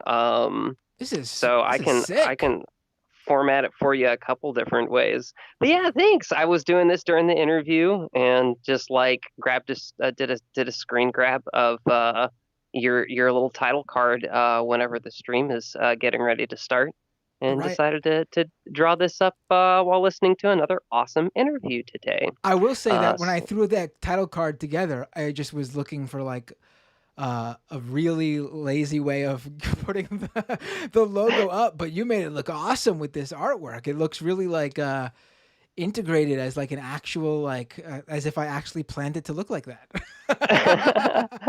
That looks Well, awesome. it's a lot of fun. Yeah. This is something I'll definitely send over to you. I can send it to you through Patreon, right? Yeah. Like they could do file sending through there. And I will say that the VR aspect really adds to it, because maybe you could do like just record a screen. I don't know how, like a screen recording, like just like maybe like the VR actually, style. I can make just a like GIF of it like moving around, and maybe I could use that even in the stream for like breaks or something, instead of just like the still. It might be cooler to actually use this maybe for when I transition from the free half of the show to the second half. It'd be much cooler to use this version that like moves around than just like the still image. Absolutely. I'm grabbing a GIF right now, and I'll get that sent over to you. I'll shoot you my email through Patreon, and then you can hit me back, and I can send you over the files for that. But the thing I really wanted to talk about was Crowder. Oh, let's talk Crowder. Go ahead. So Bob already pointed it out. Oh, actually, sorry. Before I go any further, happy birthday, Kowalski. One of my favorite parasocial relationships. We talked about that in the Majority Report today. Yeah, I mean, I it's just a brush on that. I mean, I personally don't really do that. I was serious about what I said in the Majority Report. Like, I am very I don't know, like, you know how people like meet someone a few times and they're really like acquaintances, but like they call like, but they just like, there's people who like just call people they even just meet, like, oh, that's my friend, my buddy. The next time they see them, like, I'm even like really like I gotta know you to call you my friend. So like to me, parasocial relationships are like completely even like off the I mean, like I can't even for myself. But like I don't really have a problem with it as long as it doesn't get like weird. Like, don't like, do something stalkerish, and like, you could call me your friend if you'd like. I mean, I would like to think that, like, again, not parasocial relationship, but like people who watch this show and like are regular listeners, like obviously there is some sort of like, it's not like a friendship or anything, but it's more than just like some rando on the streets, Right, but like, I just like, if I'm being honest, like my relationship to Kowalski would be like categorically kind of parasocial, because like I am aware of Kowalski. I know a lot of not a lot of things, but I know things about Kowalski because of all the call-ins that I've heard from him and like watching his channel and stuff like that. But he doesn't know anywhere near that kind of info about me. So like, regardless of like my intent or whatever, like just the dynamic of that situation is parasocial, right? Right. Now I was gonna ask, does Kowalski know how much you know about him? Like, Right? It's the weird thing about like internet and stuff these like I'm ready days. for you to go possibly like now Kowalski. Just talking to you right now. Um, walk outside, go over to your barn, open the door. There's a surprise in there waiting for you. Happy birthday, buddy. um, but yeah, no, just best birthday wishes to Kowalski. I hope he calls in too. It was good hearing him on the Majority Report. But then yeah, Crowder, that asshat. I don't know if you saw like Cody Johnson, some more news did the most recent video on that channel was regards Crowder, and there was some mention of Sam and like Crowder running away, all the running away from Sam that Crowder's done over the years. But I was disappointed he didn't name drop you. And what you wrote on, but Wait, he's probably been working on that video. Cody Johnson. Cody. Oh yeah, I saw that. Yeah, that video. That video is long, and Yeah. it came out I think like a day or two after my thing came out. So So it was it's probably very already likely, scripted. very likely, Yeah. maybe already been shot completely. Like I'm sure that it takes a Mhm. while to edit. And, he's got a big channel. He's got a lot of patron subscribers. So Yeah. I he probably sends it off to someone who he hires to edit it.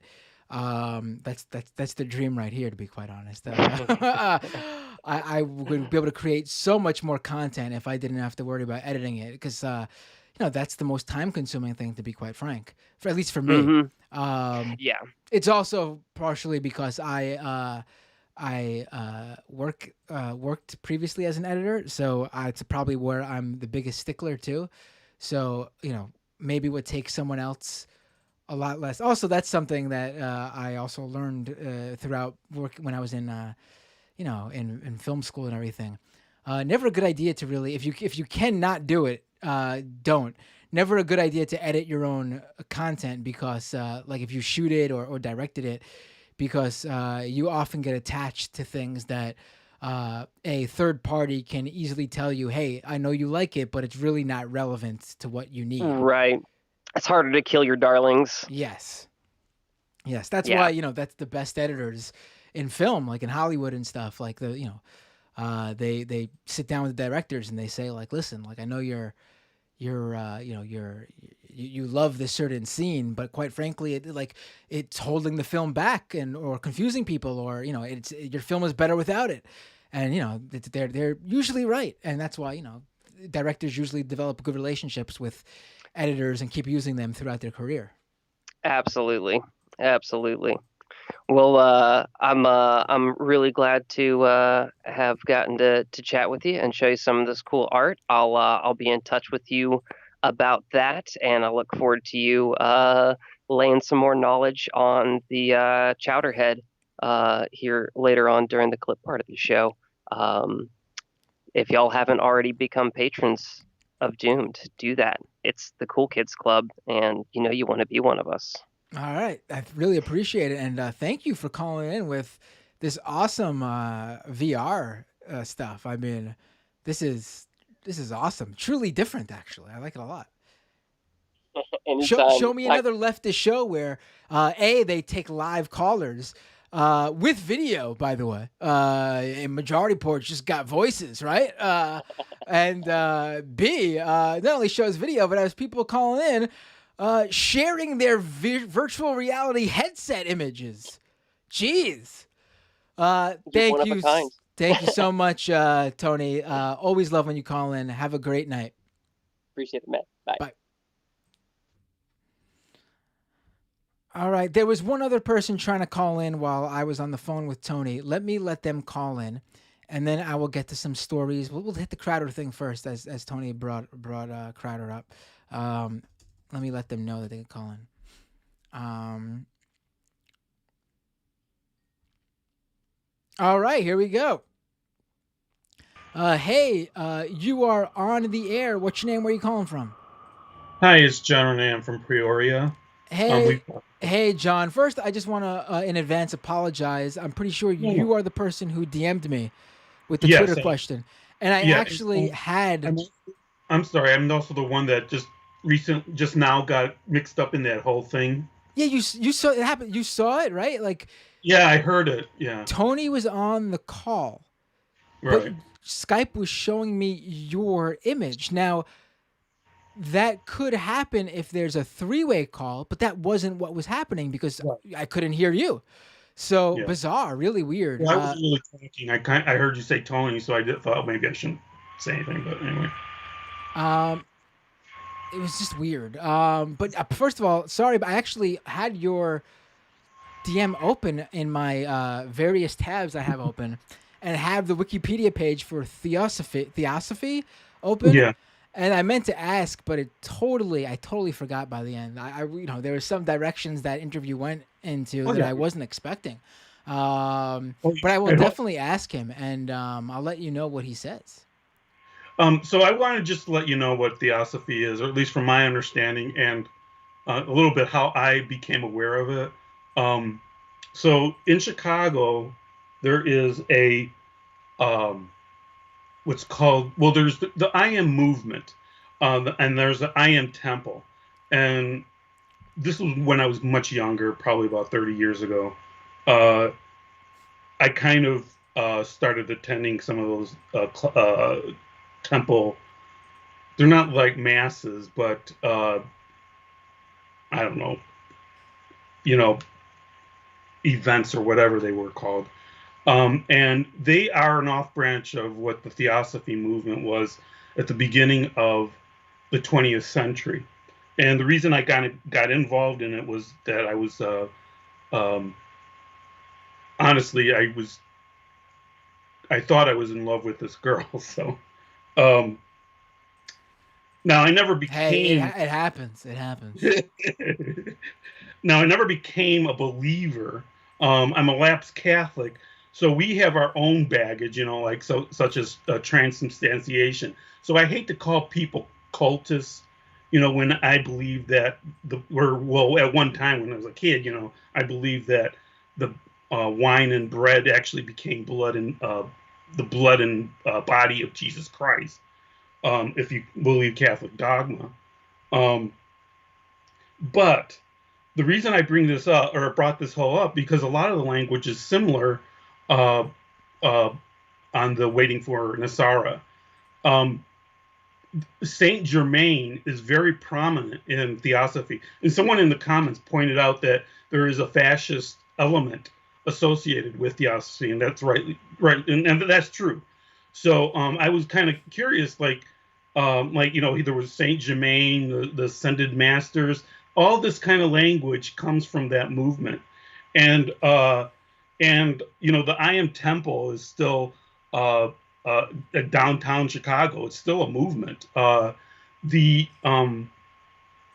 What's also very interesting is that, well, at least as far as the I Am movement is, they were featured very prominent in a landmark Supreme Court case about freedom of religion and tax and how religions are attacked because the IRS was trying to say that they weren't a legitimate religion. So I think it's kind of interesting that this has become a political movement of QAnon, but you can pretty much trace it back to quote unquote cultists, or at least not typical religious people. I mean, obviously we have the Mormons, or excommunicated Mormons, that believed in the original Mormon text, which is also kind of problematic. But there seems to be a lot of weird kludgy religious stuff that's going on there. So anyway, that's what I was just kind of curious about. Right. I honestly am just not familiar. Thank you for calling in, and I was wondering. I still don't think I quite understand it. When I was attending some of the things and reading the they have like whole texts on the I Am movement. One of their beliefs is that black is an evil color, so they wouldn't actually write any other text in black, or print any of the text in black. It was in purple. So I mean, so there's a lot of odd beliefs for, I guess, mainstream people, and but like I say, I kind of, they're beliefs. People have beliefs. They aren't necessarily substantiated by evidence. So, but I do find it troublesome that a lot of this does have fascist tendencies. I would suggest that a lot of theosophy is racially motivated. The saints are almost, I don't think there's any people of color. And what was fascinating to me was there were people of color that attended these masses or services. Anyway, but it's definitely a strange phenomenon that happened in the early part of the 20th century and still has remnants of it going on. Oh, and it also influenced a lot of science fiction. So a lot of the stuff that, like they had about people were saying, well, it sounds like kind of Star Trek, the Federation kind of stuff. That might not be too far off because it influenced science fiction, and science fiction then in turn influenced probably a lot of these beliefs. Right. That's very true. Thanks for calling, John. Always a pleasure. You always have something interesting, actually. Everyone, all callers have something interesting, obviously, but you always bring me a new piece of information. I feel like something that I hadn't heard of.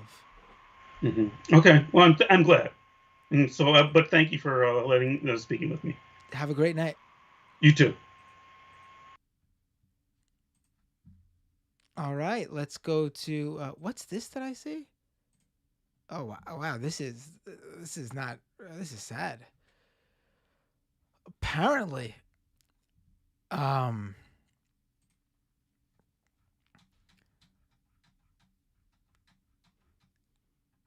my, this is another Brandon Lee situation.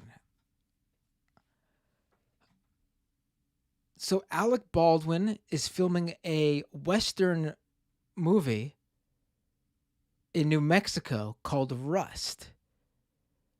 And there was a prop gun that he fired for the film, obviously. And apparently something happened and it actually shot something, bullet. I have no idea what the mishap was. But the prop gun killed the cinematographer of the film and injured the director. This is what happened on the set of The Crow with Brandon Lee, Bruce Lee's son, who died. Listen, I'm no, Alec Baldwin, but that's rough. I mean, he probably feels horrible. I feel bad for him, honestly. That's not. He was just doing a prop gun. It's what movie you do in a movie, and jeez, this is breaking news just now. Everyone in the chat's like going, "What?" TMZ is confirming it. Variety is confirming it. Deadline's confirming it. Alec Baldwin was the one who pulled the trigger of the prop gun. And there was some mishap. And the 42-year-old director of photography, the cinematographer, was killed.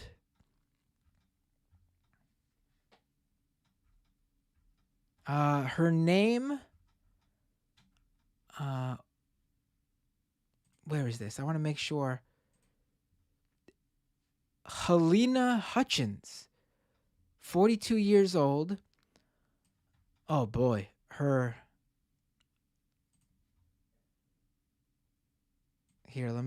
this is sad. Her last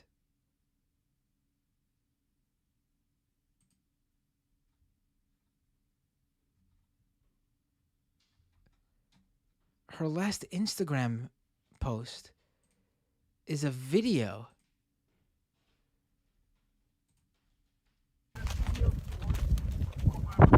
Oh man, she said says one of the perks of shooting a Western is you get to ride horses on your day off. 2 days ago. This is sad. This is really sad. Oh my God. The Brandon Lee thing like changed Hollywood for a while after that happened. The film industry as a whole.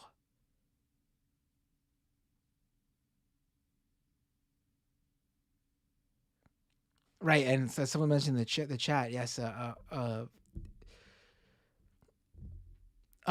especially cinematography.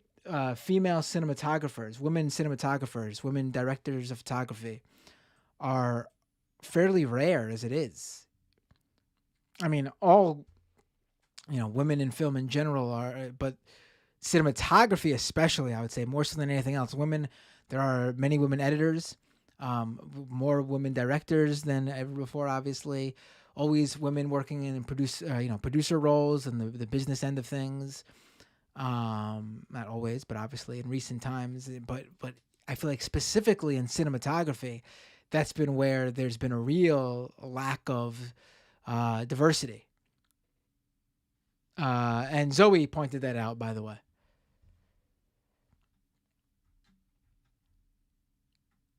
I don't know how that happens, especially after Brandon Lee, to be honest. And when I say that, I don't mean like, listen, no way Alec Baldwin knew or could have known or any way he could have figured out. He's not an experienced prop person or gun person. As an actor, you're there to do your job and you expect everyone else hired for the film to do their job. Whoever was involved with this, whether it be the prop master or whatever they call the prop person now, or if they had a specific firearm person, some films have to get specialists based on how much that are used. I mean, someone dropped the ball here and fucked up. And now someone is dead.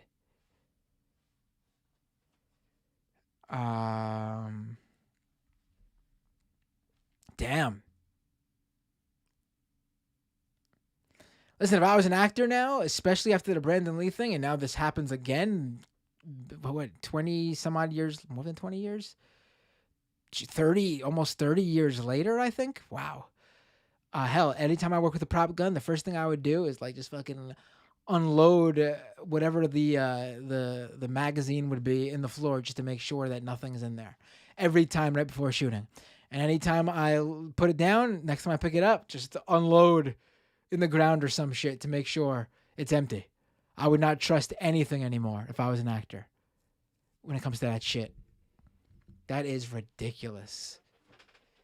There should not have been a loaded weapon on the fucking set, period.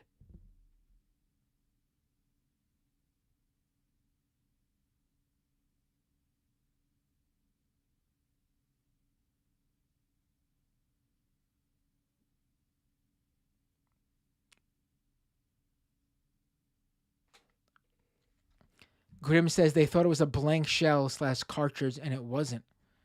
Right. How does that happen? That's what I'm saying. Like, there shouldn't be that screw up because no one in the film should be involved with getting actual bullets. Like, there should be no way that's a mistake.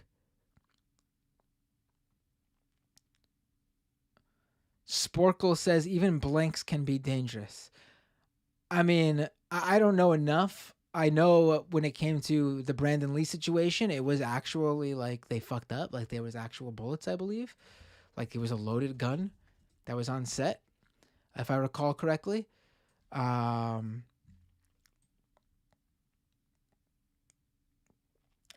what Wikipedia says about Brandon Lee's death on the set of The Crow in '93.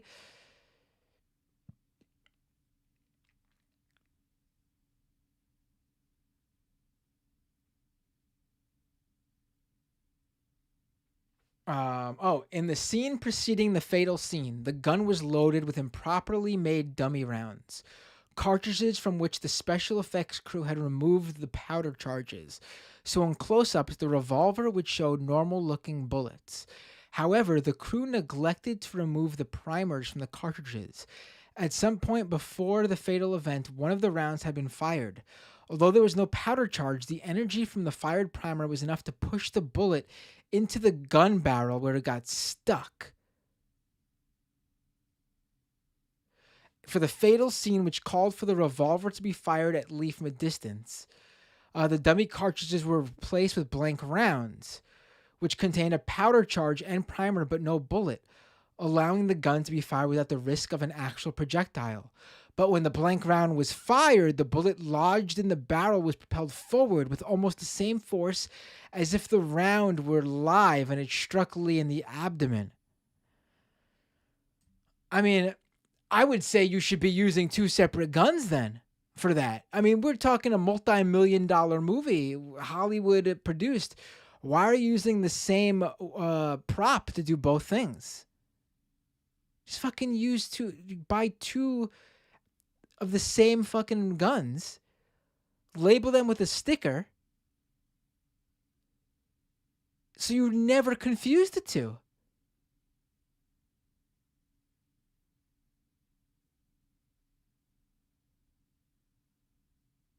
This is how Brandon Lee, Bruce Lee's son, died on the scene of the set of The Crow in 1993.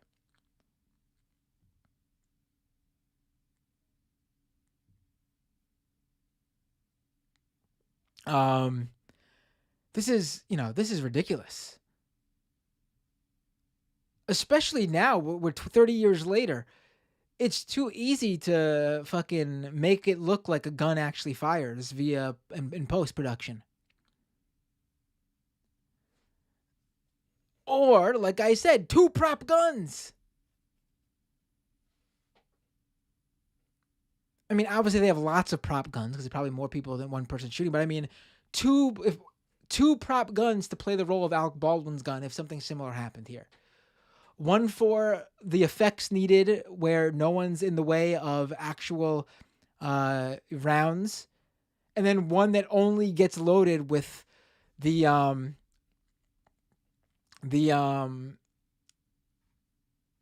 blanks.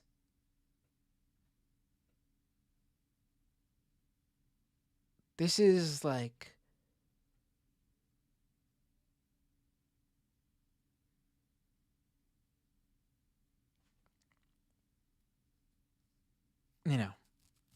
there's no conspiracy here. There's no, I don't think, this is special effects. Things go wrong, especially when we're talking like actual, like real life stunts and special effects. But when we're talking prop issues like this, I mean, it's just ridiculous. Are you guys aware of what happened on the set of the Twilight Zone movie back in the day? That's another incredible story. Where there are a number of issues. I can't get into it all now. But there was a scene that required a helicopter to fly low. And for the main actor, Vic Morrow, and 2 local child actors, I believe it was in Vietnam, to run through. And something went wrong, and the helicopter crashed and literally beheaded actor Vic Morrow and the 2 child actors. Probably the most famous of on-set Hollywood movie deaths. I mean, I don't see, this shouldn't happen. I mean, yes, there are stunts that go wrong. Listen, if Jackie Chan is doing something and he wants to do his own stunts and it's something jumping off a building and something goes wrong, that's more understanding, I guess. But when we're talking props like a helicopter or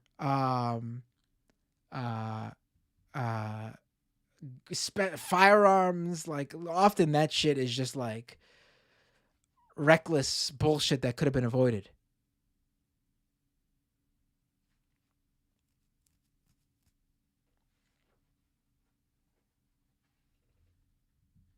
Oh, the helicopter scene was shot in California, but the 2 child actors were Vietnamese, I believed, or I believe.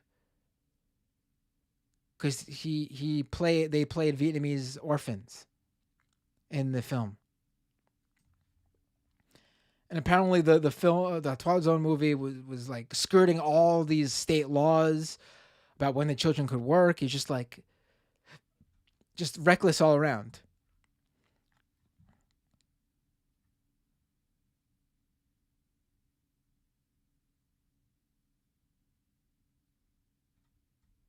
By the way, the movie came out. Twilight Zone movie came out. And everything they shot minus that is not like there is the scene with Vic Morrow and the helicopter. They just used a different take, I guess, obviously. Like the movie was completed with Vic Morrow in the role for that scene, for that part of the story.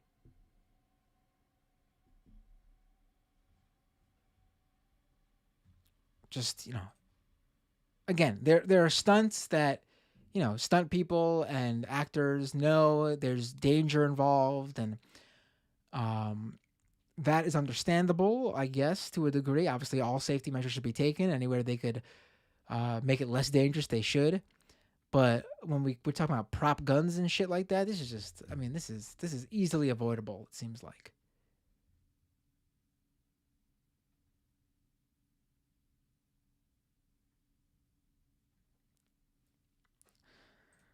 All right, this is gonna be a big story, obviously. Alec Baldwin, especially being that he's the one who pulled the trigger, which I honestly like. He's probably like, you don't gotta like him for any reason, but I don't know what I would do if I was in his shoes and that happened to me. I would be devastated. Devastated.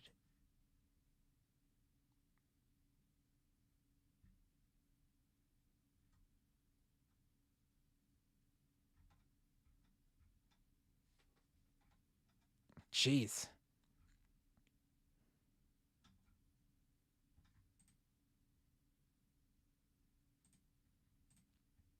I don't know if I've seen anything of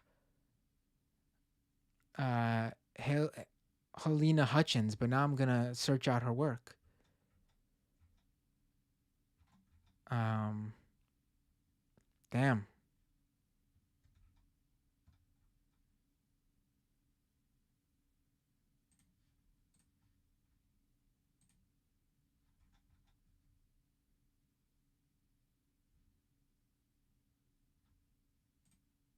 This is...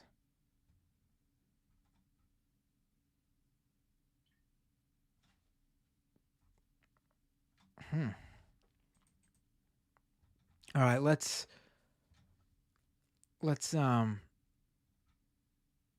who's the director who's in the hospital right now? His condition is unknown. Joel Souza.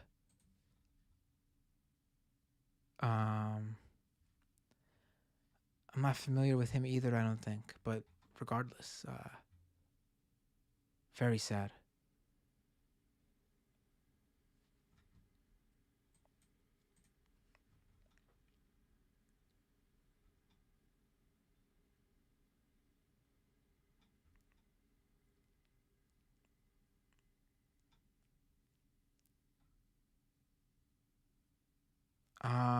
All right, let's move on. Obviously, this news is continuing to come out. Let's talk about this.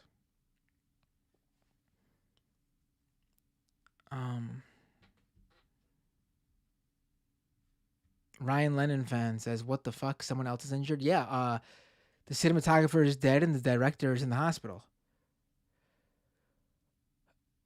I don't know what could have, especially if she's the maybe it's a shot where he's pointing the weapon at the camera, and that makes a lot of sense then, you know what I mean? If he's pointing it at the camera, she's obviously going to be, or maybe not. She's the DP, right? So she's not necessarily the camera operator. So that doesn't have to be that at all. She could have just been off to the side, or I don't know. I have no idea. But the DP doesn't. operate the camera, so that's not necessarily the accurate either, what I just said.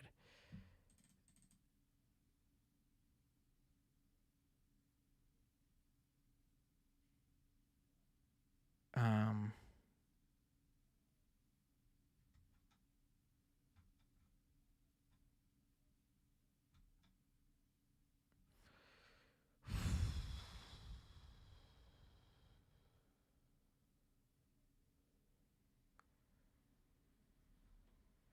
they have no idea what's happening. They were in the middle of a scene that was either being shot or filmed or rehearsed. A spokesman for the Santa Fe County Sheriff Office said, "We're trying to determine right now how and what type of projectile was used in the firearm," he said, according to the New York Times, speaking to the Santa Fe County Sheriff's Office.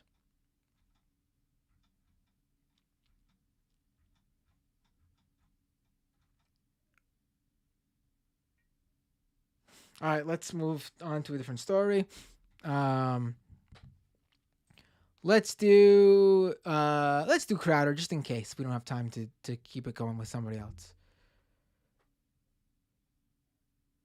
All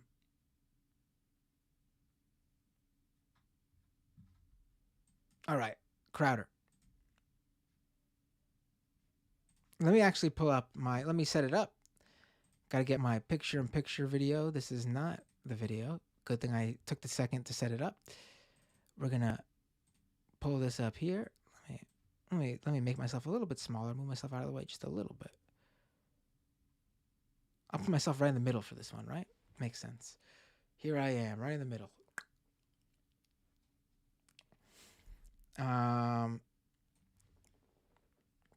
Okay, cool. So let me pull up my story so I can give you guys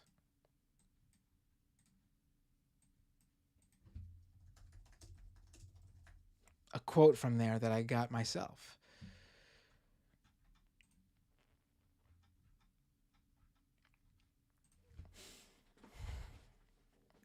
All right, so last week on this show, I spoke. Whoops. Okay, let me fix. Sorry, got to fix the setting here. All right, let's reset. So last week on this show, I told you all about Steven Crowder's latest YouTube suspension. The reason he was suspended was for hate speech targeting transgender people. It was for a previous episode of his show. I believe it was a September 30th episode of his live stream show, which had which was titled, by the way, "Special Guest Alex Jones on Great Reset and Joe Rogan Triggers Leftists Again."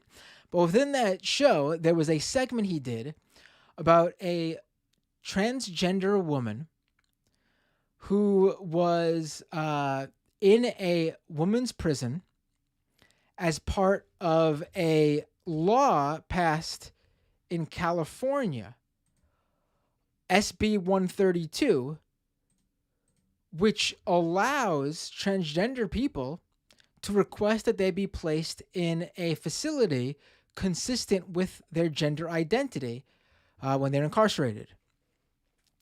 And according to Steven Crowder, a woman in one of these jails in California, because of this law, a transgender woman, raped and impregnated a fellow inmate. His source was a anti-trans turf group called the Women's Liberation Front. And I looked into this story, and I found out that it wasn't true. And I went even further the day after I talked about it on this show, and I published a piece in Mashable where I spoke to the California Department of Corrections and Rehabilitation, who told me there are pregnant inmates in the California Department of Corrections and Rehabilitation custody, but they were pregnant when they were admitted to state prison. And when I asked them, I asked to reiterate about the law. And they told me no one became pregnant while incarcerated as a result of the implementation of SB 132. And the reason this was important to me is because Steven Crowder's framing of his suspension, while YouTube says it was due to hate speech against transgender people, and during it he made a lot of derogatory comments about trans women. His defense was he was just covering a real story. Now, obviously, I discovered that that's not true. And I reached out to Crowder and asked for a comment from him or his people. Never heard back. A few days later, I find out he's going on Megyn Kelly's show to talk about it. They were talking more broadly about his covering of transgender stories in general, and he's been covering the issue of trans people having rights quite extensively. And he did end up, I believe, uncovering some stories where transgender people did seem to have commit some crimes of some sort. I haven't looked into everything he's covered on trans people, but yes, transgender people are in fact human beings like you or I, and there are trans people who commit crimes and do bad things, and there are trans people who don't, just like there are cis men and cis women who commit crimes and do bad things, and cis men and cis women who don't. I mean, I don't know what's so hard for them to, these anti-trans right-wingers, to understand about this. But they did eventually get to the story that I covered, and let's see what Megyn Kelly and Steven Crowder had to say about it. Let's go to that clip now, and let me get to the part of the clip where they talk about it. 1 second here. Here we go. Go out there to try to talk about the Loudon incident, and you go out there and we can talk about the particulars of the prison situation, but it is absolutely a problem right now that trans women just have to say, biological men just have to say they're trans women, and they can be transferred right into an all-women's prison, and female prisoners have repeatedly expressed their concern over their safety. Why is that a problem? Why is that a problem? The only reason that's a problem is if you are under the assumption or belief that trans women are going to, without question, rape, sexually assault in some way their fellow inmates in this women's prison. Do you believe that do you share the same concern for men in men's prisons, or women in women's cis women in women's prisons? I mean, assaults and rape happen in there. Why aren't we putting everyone in their own facility to make sure this doesn't happen, period? I mean, there are stories of prison guards, male prison guards, raping women in women's prisons. Or male and female prison guards having sex with men in men's prisons. Are there, whether it be rape or whether it be actual consensual sex, which, by the way, wouldn't really necessarily be consensual because prison guards can't legally do that with another prisoner. With a prisoner, period, I should say. Bizarre framing there already from Megyn Kelly, but really not unexpected, I guess. Let's continue. I mean, look, I remember being dragged by my ear down to the dean's office because I didn't have the right hall pass, okay? If I knew that I had a get-out-of-jail-free card wandering my high school halls by tossing on a skirt and saying, you want to lift it up and check the genitalia? I think I have a right to be in the ladies' restroom. The point is, this policy is so absurd that the boy who claims to be bisexual and wearing a skirt, no one called him on it anyway. Like, hey, son, you wouldn't happen to be one of those transgenders, are you? You can't ask questions. I'm wearing a skirt. Oh, okay, I'm sorry. You're free to rape. We're that far on down the trail, and look. All right, so Steven Crowder is talking about one of the other stories he brought up. I'm not too familiar with that case because it wasn't the subject of my report. From looking at it, it appears that there is a case where allegedly a transgender student assaulted a classmate in the bathroom. I'm not sure with all the specifics. Don't know if it's true or not. But that's what he's talking about to give you some background. We talked about how Me Too, and of course, look, people like Weinstein, of course, okay, I understand these people shouldn't see the light of day again. I'm also surprised that former President Bill Clinton hasn't been made the poster boy for sexual assault, but I digress. We used to say, well, we were silencing women, right, at the power of white men. Now we're silencing rape victims at the cost of the feelings of transgender individuals. This is not an isolated incident, and I'm certainly not, let me be really clear, I've never said that all transgenders are rapists. I've never implied that all transgenders are rapists because I don't believe that all transgenders are rapists. Despite what YouTube want people to believe, simply saying that a law like this, and certainly policies that are this murky, allow predators to take advantage in what are meant to be women-only spaces. But when you say, they are women-only spaces. Well, I meant women-only spaces. What do you mean by women-only spaces? Well, I meant no penises. I meant no penis spaces. Mm-hmm. Well, so let me get this straight. If now, if a transgender woman is put in one of these prisons and they've transitioned, meaning they've had the surgery to basically have a body that Steven Crowder would classify as a female body, would he be cool with trans women in prison, in women's prisons? I would like to know that, actually, because I would highly doubt it, actually, based on what we know about Steven Crowder. But why is that an issue? Because we know, based on statistics, I believe there the governmental body that tracks this estimates that 200,000 sexual assaults happen per year in prison.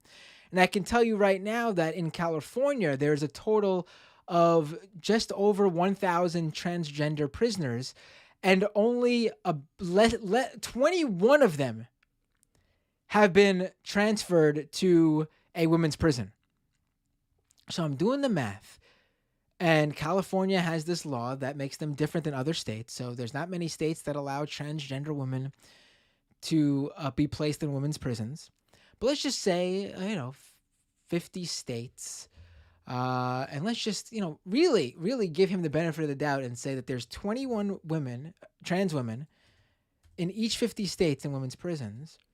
That's just over 1,000 trans women in women's prisons. So if every single one of them were the type of person Steven Crowder thinks they are, that still means that 198,000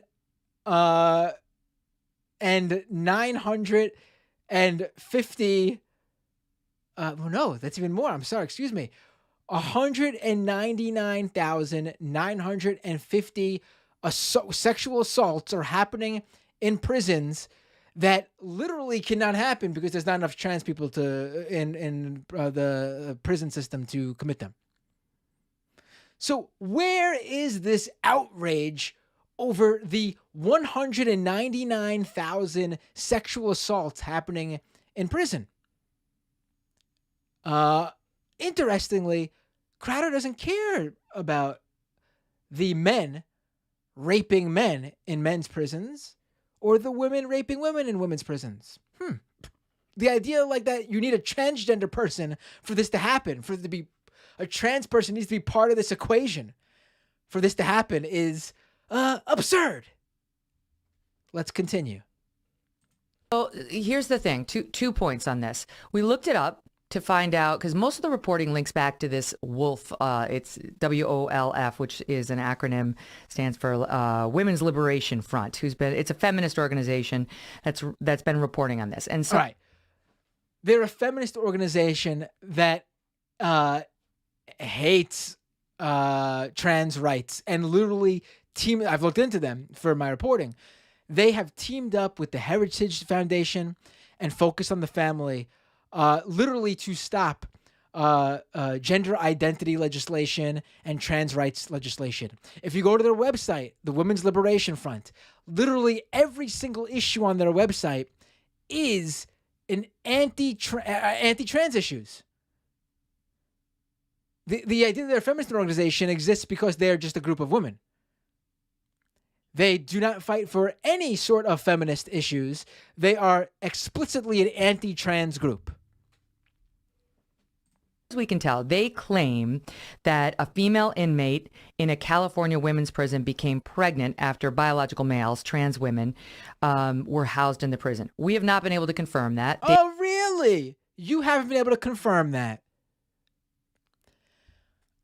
The idea that she looked into it, though, I don't believe for a second that she did, or any other conservative outlet looked into this before I did. In fact, I've seen outlets like The Blaze and Washington Examiner cover Steven Crowder's YouTube suspension and regurgitate his telling of events. I saw Tim Pool do the same thing. Steven Crowder suspended for telling the news. None of them looked into whether the story he was peddling was factual or not.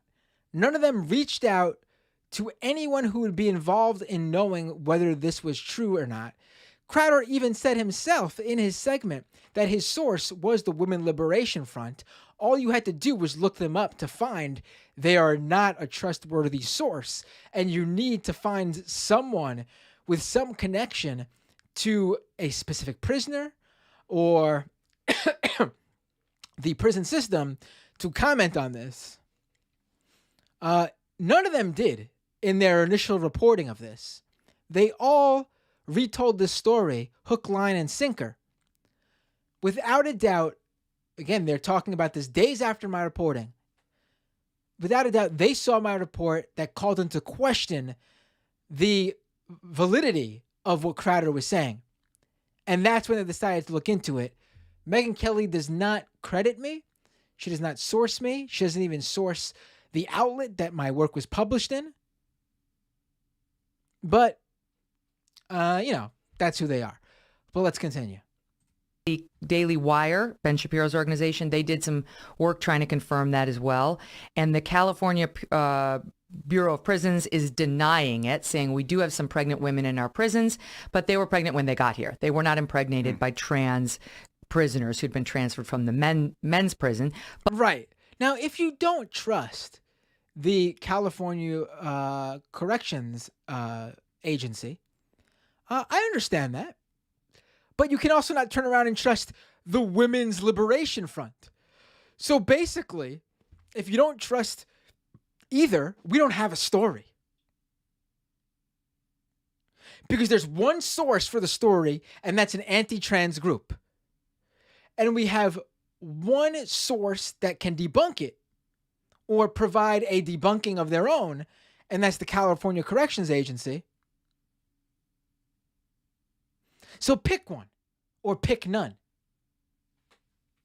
I mean, you can't say we can't trust the prison agency, the governmental agency, but we can trust the Women Liberation Front. I'm sorry.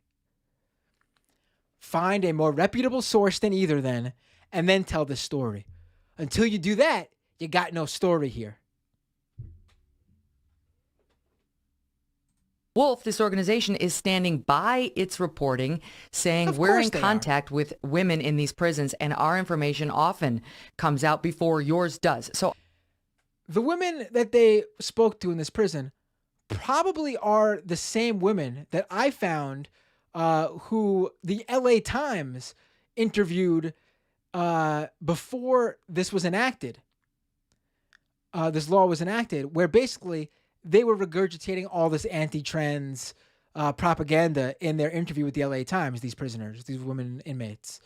So I'm sure they were already fed this turf anti-trans bullshit beforehand. So the idea that there wouldn't be anti-trans bigots in women's prisons making this shit up is not surprising either. I don't know what the truth is, but there certainly has been this reporting out there, and it is indisputable that the California prisons are allowing biological males in, thanks to a law pushed by Assemblyman Scott Wiener. And now there are Hold on a second. Have you guys, this is important. Do you know who Scott Wiener is? Mm-mm. I mean, it is indisputable that that's a thing. What is disputable is the entirety of Crowder's story, that the cause, that law, SB 132, I believe I said it was, and the effect is women being raped by their fellow inmates, transgender women. I mean, that's Crowder's story, the effect. I mean, yeah. Transgender women in California are not now allowed to stay in women's prisons while incarcerated. If that's your whole story, congratulations. That's correct. That's factual. But that's not your whole story. That's not even the point of your story. Do you know what his most famous piece of legislation was before this? Non-disclosure laws. If you have AIDS or HIV, I know some people right here in your show right now are listening like, I don't even have a chip for that. That sounds like a kind of law where you could infect someone with your viral load of HIV or AIDS without their knowledge. Yes, that's exactly what it is. They thought that requiring people who have HIV/AIDS to disclose that they have HIV/AIDS in sexual encounters with strangers would be stigmatizing to those who may have HIV/AIDS and infect strangers. So Scott Wiener, he really made this his raison d'etre between leather chokers at the Folsom Street Fair. And I don't just say that as a broad generalization. To be clear, you can find the pictures. So this, I mean, these are the same people who argue against telling your vaccination status, right? Are you kidding me? And we know what these laws, HIV/AIDS laws are usually used for. They're used to target gay men. I mean, I'm pretty sure it's illegal to knowingly infect someone with AIDS or HIV, as it is, to be quite honest. I mean, don't quote me on that, but I'm pretty sure that is actually illegal. Without compelling someone, forcing someone to tell you their history of health.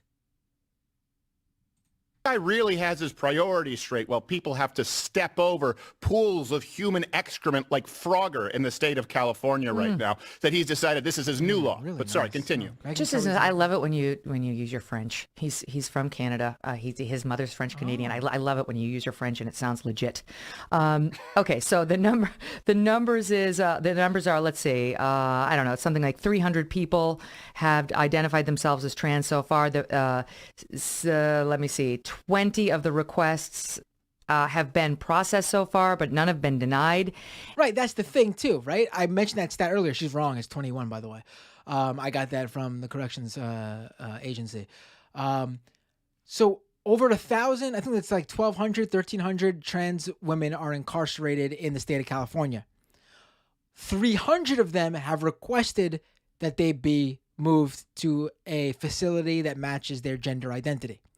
Only 21 of them. So you can't, it's not even like it's automatic. There's a board that looks into the request and approves it and denies it. Only 21 have been approved, meaning there are only 21 trans women who are currently in a women's prison in California. Including those, according to the National Review, requested by male sex offenders. Now, I actually dug deep on that too. I clicked on the link in National Review. Where are they getting that? That, previously male sex offenders now say that they're trans and they want to go to the women's prisons. The National Review link takes you to a Santa Monica Observer article and a report directly from a female inmate named Amber S. Jackson, claiming that HIV positive trans female sex offenders are in prison now having sex with female inmates. She's posted repeatedly over there. I don't know whether this is the source. Look, none of this actually needs to be confirmed because we do have, and you posted this, several actual confirmed cases in the past of trans individuals hurting other people. Are you kidding me? This is a paid commentator on Sirius XM? Are you shitting me right now? Let's listen to what she said here just one more time. Female inmates. She's posted repeatedly over there. I don't know whether this is the source. Look, none of this actually needs to be confirmed because we do have, and you posted this, several actual confirmed cases in the past of trans individuals hurting other people via Yes. sexual assault or rape. That I'm honestly, I'm speechless right now. Are you kidding me? What level of journalism is this? What level of commentary is this? We're on a new playing field here. So let me get this straight. Let me give you a little example. So it's been a few stories recently about state level Trump campaign heads being convicted of being child predators. So we know that there are people connected to the Trump world who have sexually assaulted underage men or women. So by Megyn Kelly's logic, we can now claim that every fucking Republican is a child molester, right? Matt Gaetz is being arrested for sexual encounters, rape, and even worse, trafficking of underage women. By Megyn Kelly's logic, we know that story, so we could just extrapolate from it and decide that, every Republican congressman, maybe even every Republican, is a danger to underage women, possibly involved in trafficking.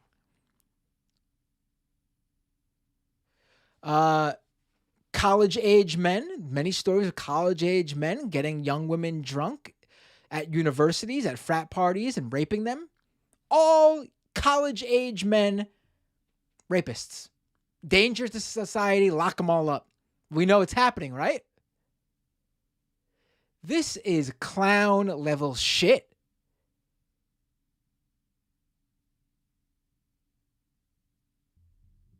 This is clown level. I got to listen to this one more time. This is the most absurd bullshit I've ever heard. And this is from someone who's supposed to be like one of the intelligent conservatives, right? Or one of the non-extremist conservatives. One of the former guiding voices of Fox News. Not one of those crazies over there, right? Posted this, several actual confirmed cases in the past of trans individuals. I didn't go far enough. Let me. Actually needs to be confirmed. One more. She's posted repeatedly over there. I don't know whether this is the source. Look, none of this actually needs to be confirmed because we do have, and you posted this, several actual confirmed cases in the past of trans individuals hurting other people via yes. sexual assault or rape. That it's not to say that all trans individuals do this, as you already pointed out. It's just to point out. You're saying that. You are literally saying that. If you're saying you do not need to confirm specific cases to say transgender people are raping, then you are saying that your belief is that transgender people are just more predominantly raping people than anyone else is. I mean, that is what you are saying. Now, you can just talk about those specific cases. You can tell a legitimate, well-sourced story about a transgender person committing a sexual assault and saying that that transgender person did that thing. That would be a news story because guess what? That transgender person is an individual in the same way that a male rapist is an individual, the same way that a cis woman rapist is an individual, does not tell something about their entire gender. It says something about that specific individual. That would be a legit story. But what you are saying is that you do not need to tell a legit story because all you need are these cherry-picked ones to tell you everything you need to know about transgender people as a whole. Is there any more to this bullshit? That it is a problem, it has happened, and people are not completely off their rocker to be concerned about trans women being put in women's prisons. Where's the concern for the men being raped in men's prisons? Where's the concern for women being raped by other women in women's prisons? Where is the concern for your Republican college frat groups raping women? More rapes happen at colleges and universities than there are transgender people raping people in general, period. There are more cis men raping women in colleges and universities than transgender people are raping, period. Where's the outrage there? Where's the big story about how all young men need to be watched out? They're dangers to society. All are going to commit rape. This is another fucking level here. This is absolutely ridiculous. Garbage bullshit. This is something SiriusXM should be receiving a mass letter campaign. A protest outside their office for letting this shit fly.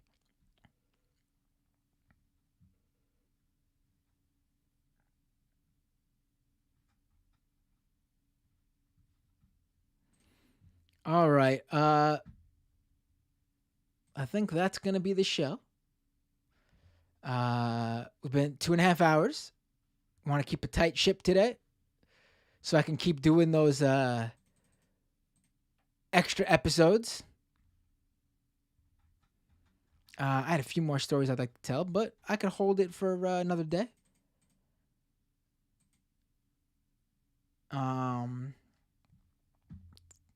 Yeah, we're gonna. Trump's got a new social network coming out. We'll hit that. I'll do an episode on that, and I'll do an episode on. I'll put these together as a special episode. We'll have to do another episode over the next couple of days. This Twitter data that came out about how Twitter's discovered that right-wing content is promoted by their algorithm way more than left-wing content, and they're absolutely confused as to how this is happening. And then also, Trump has announced that he is coming out with his own official social network called Truth Social. We'll get into that another day too.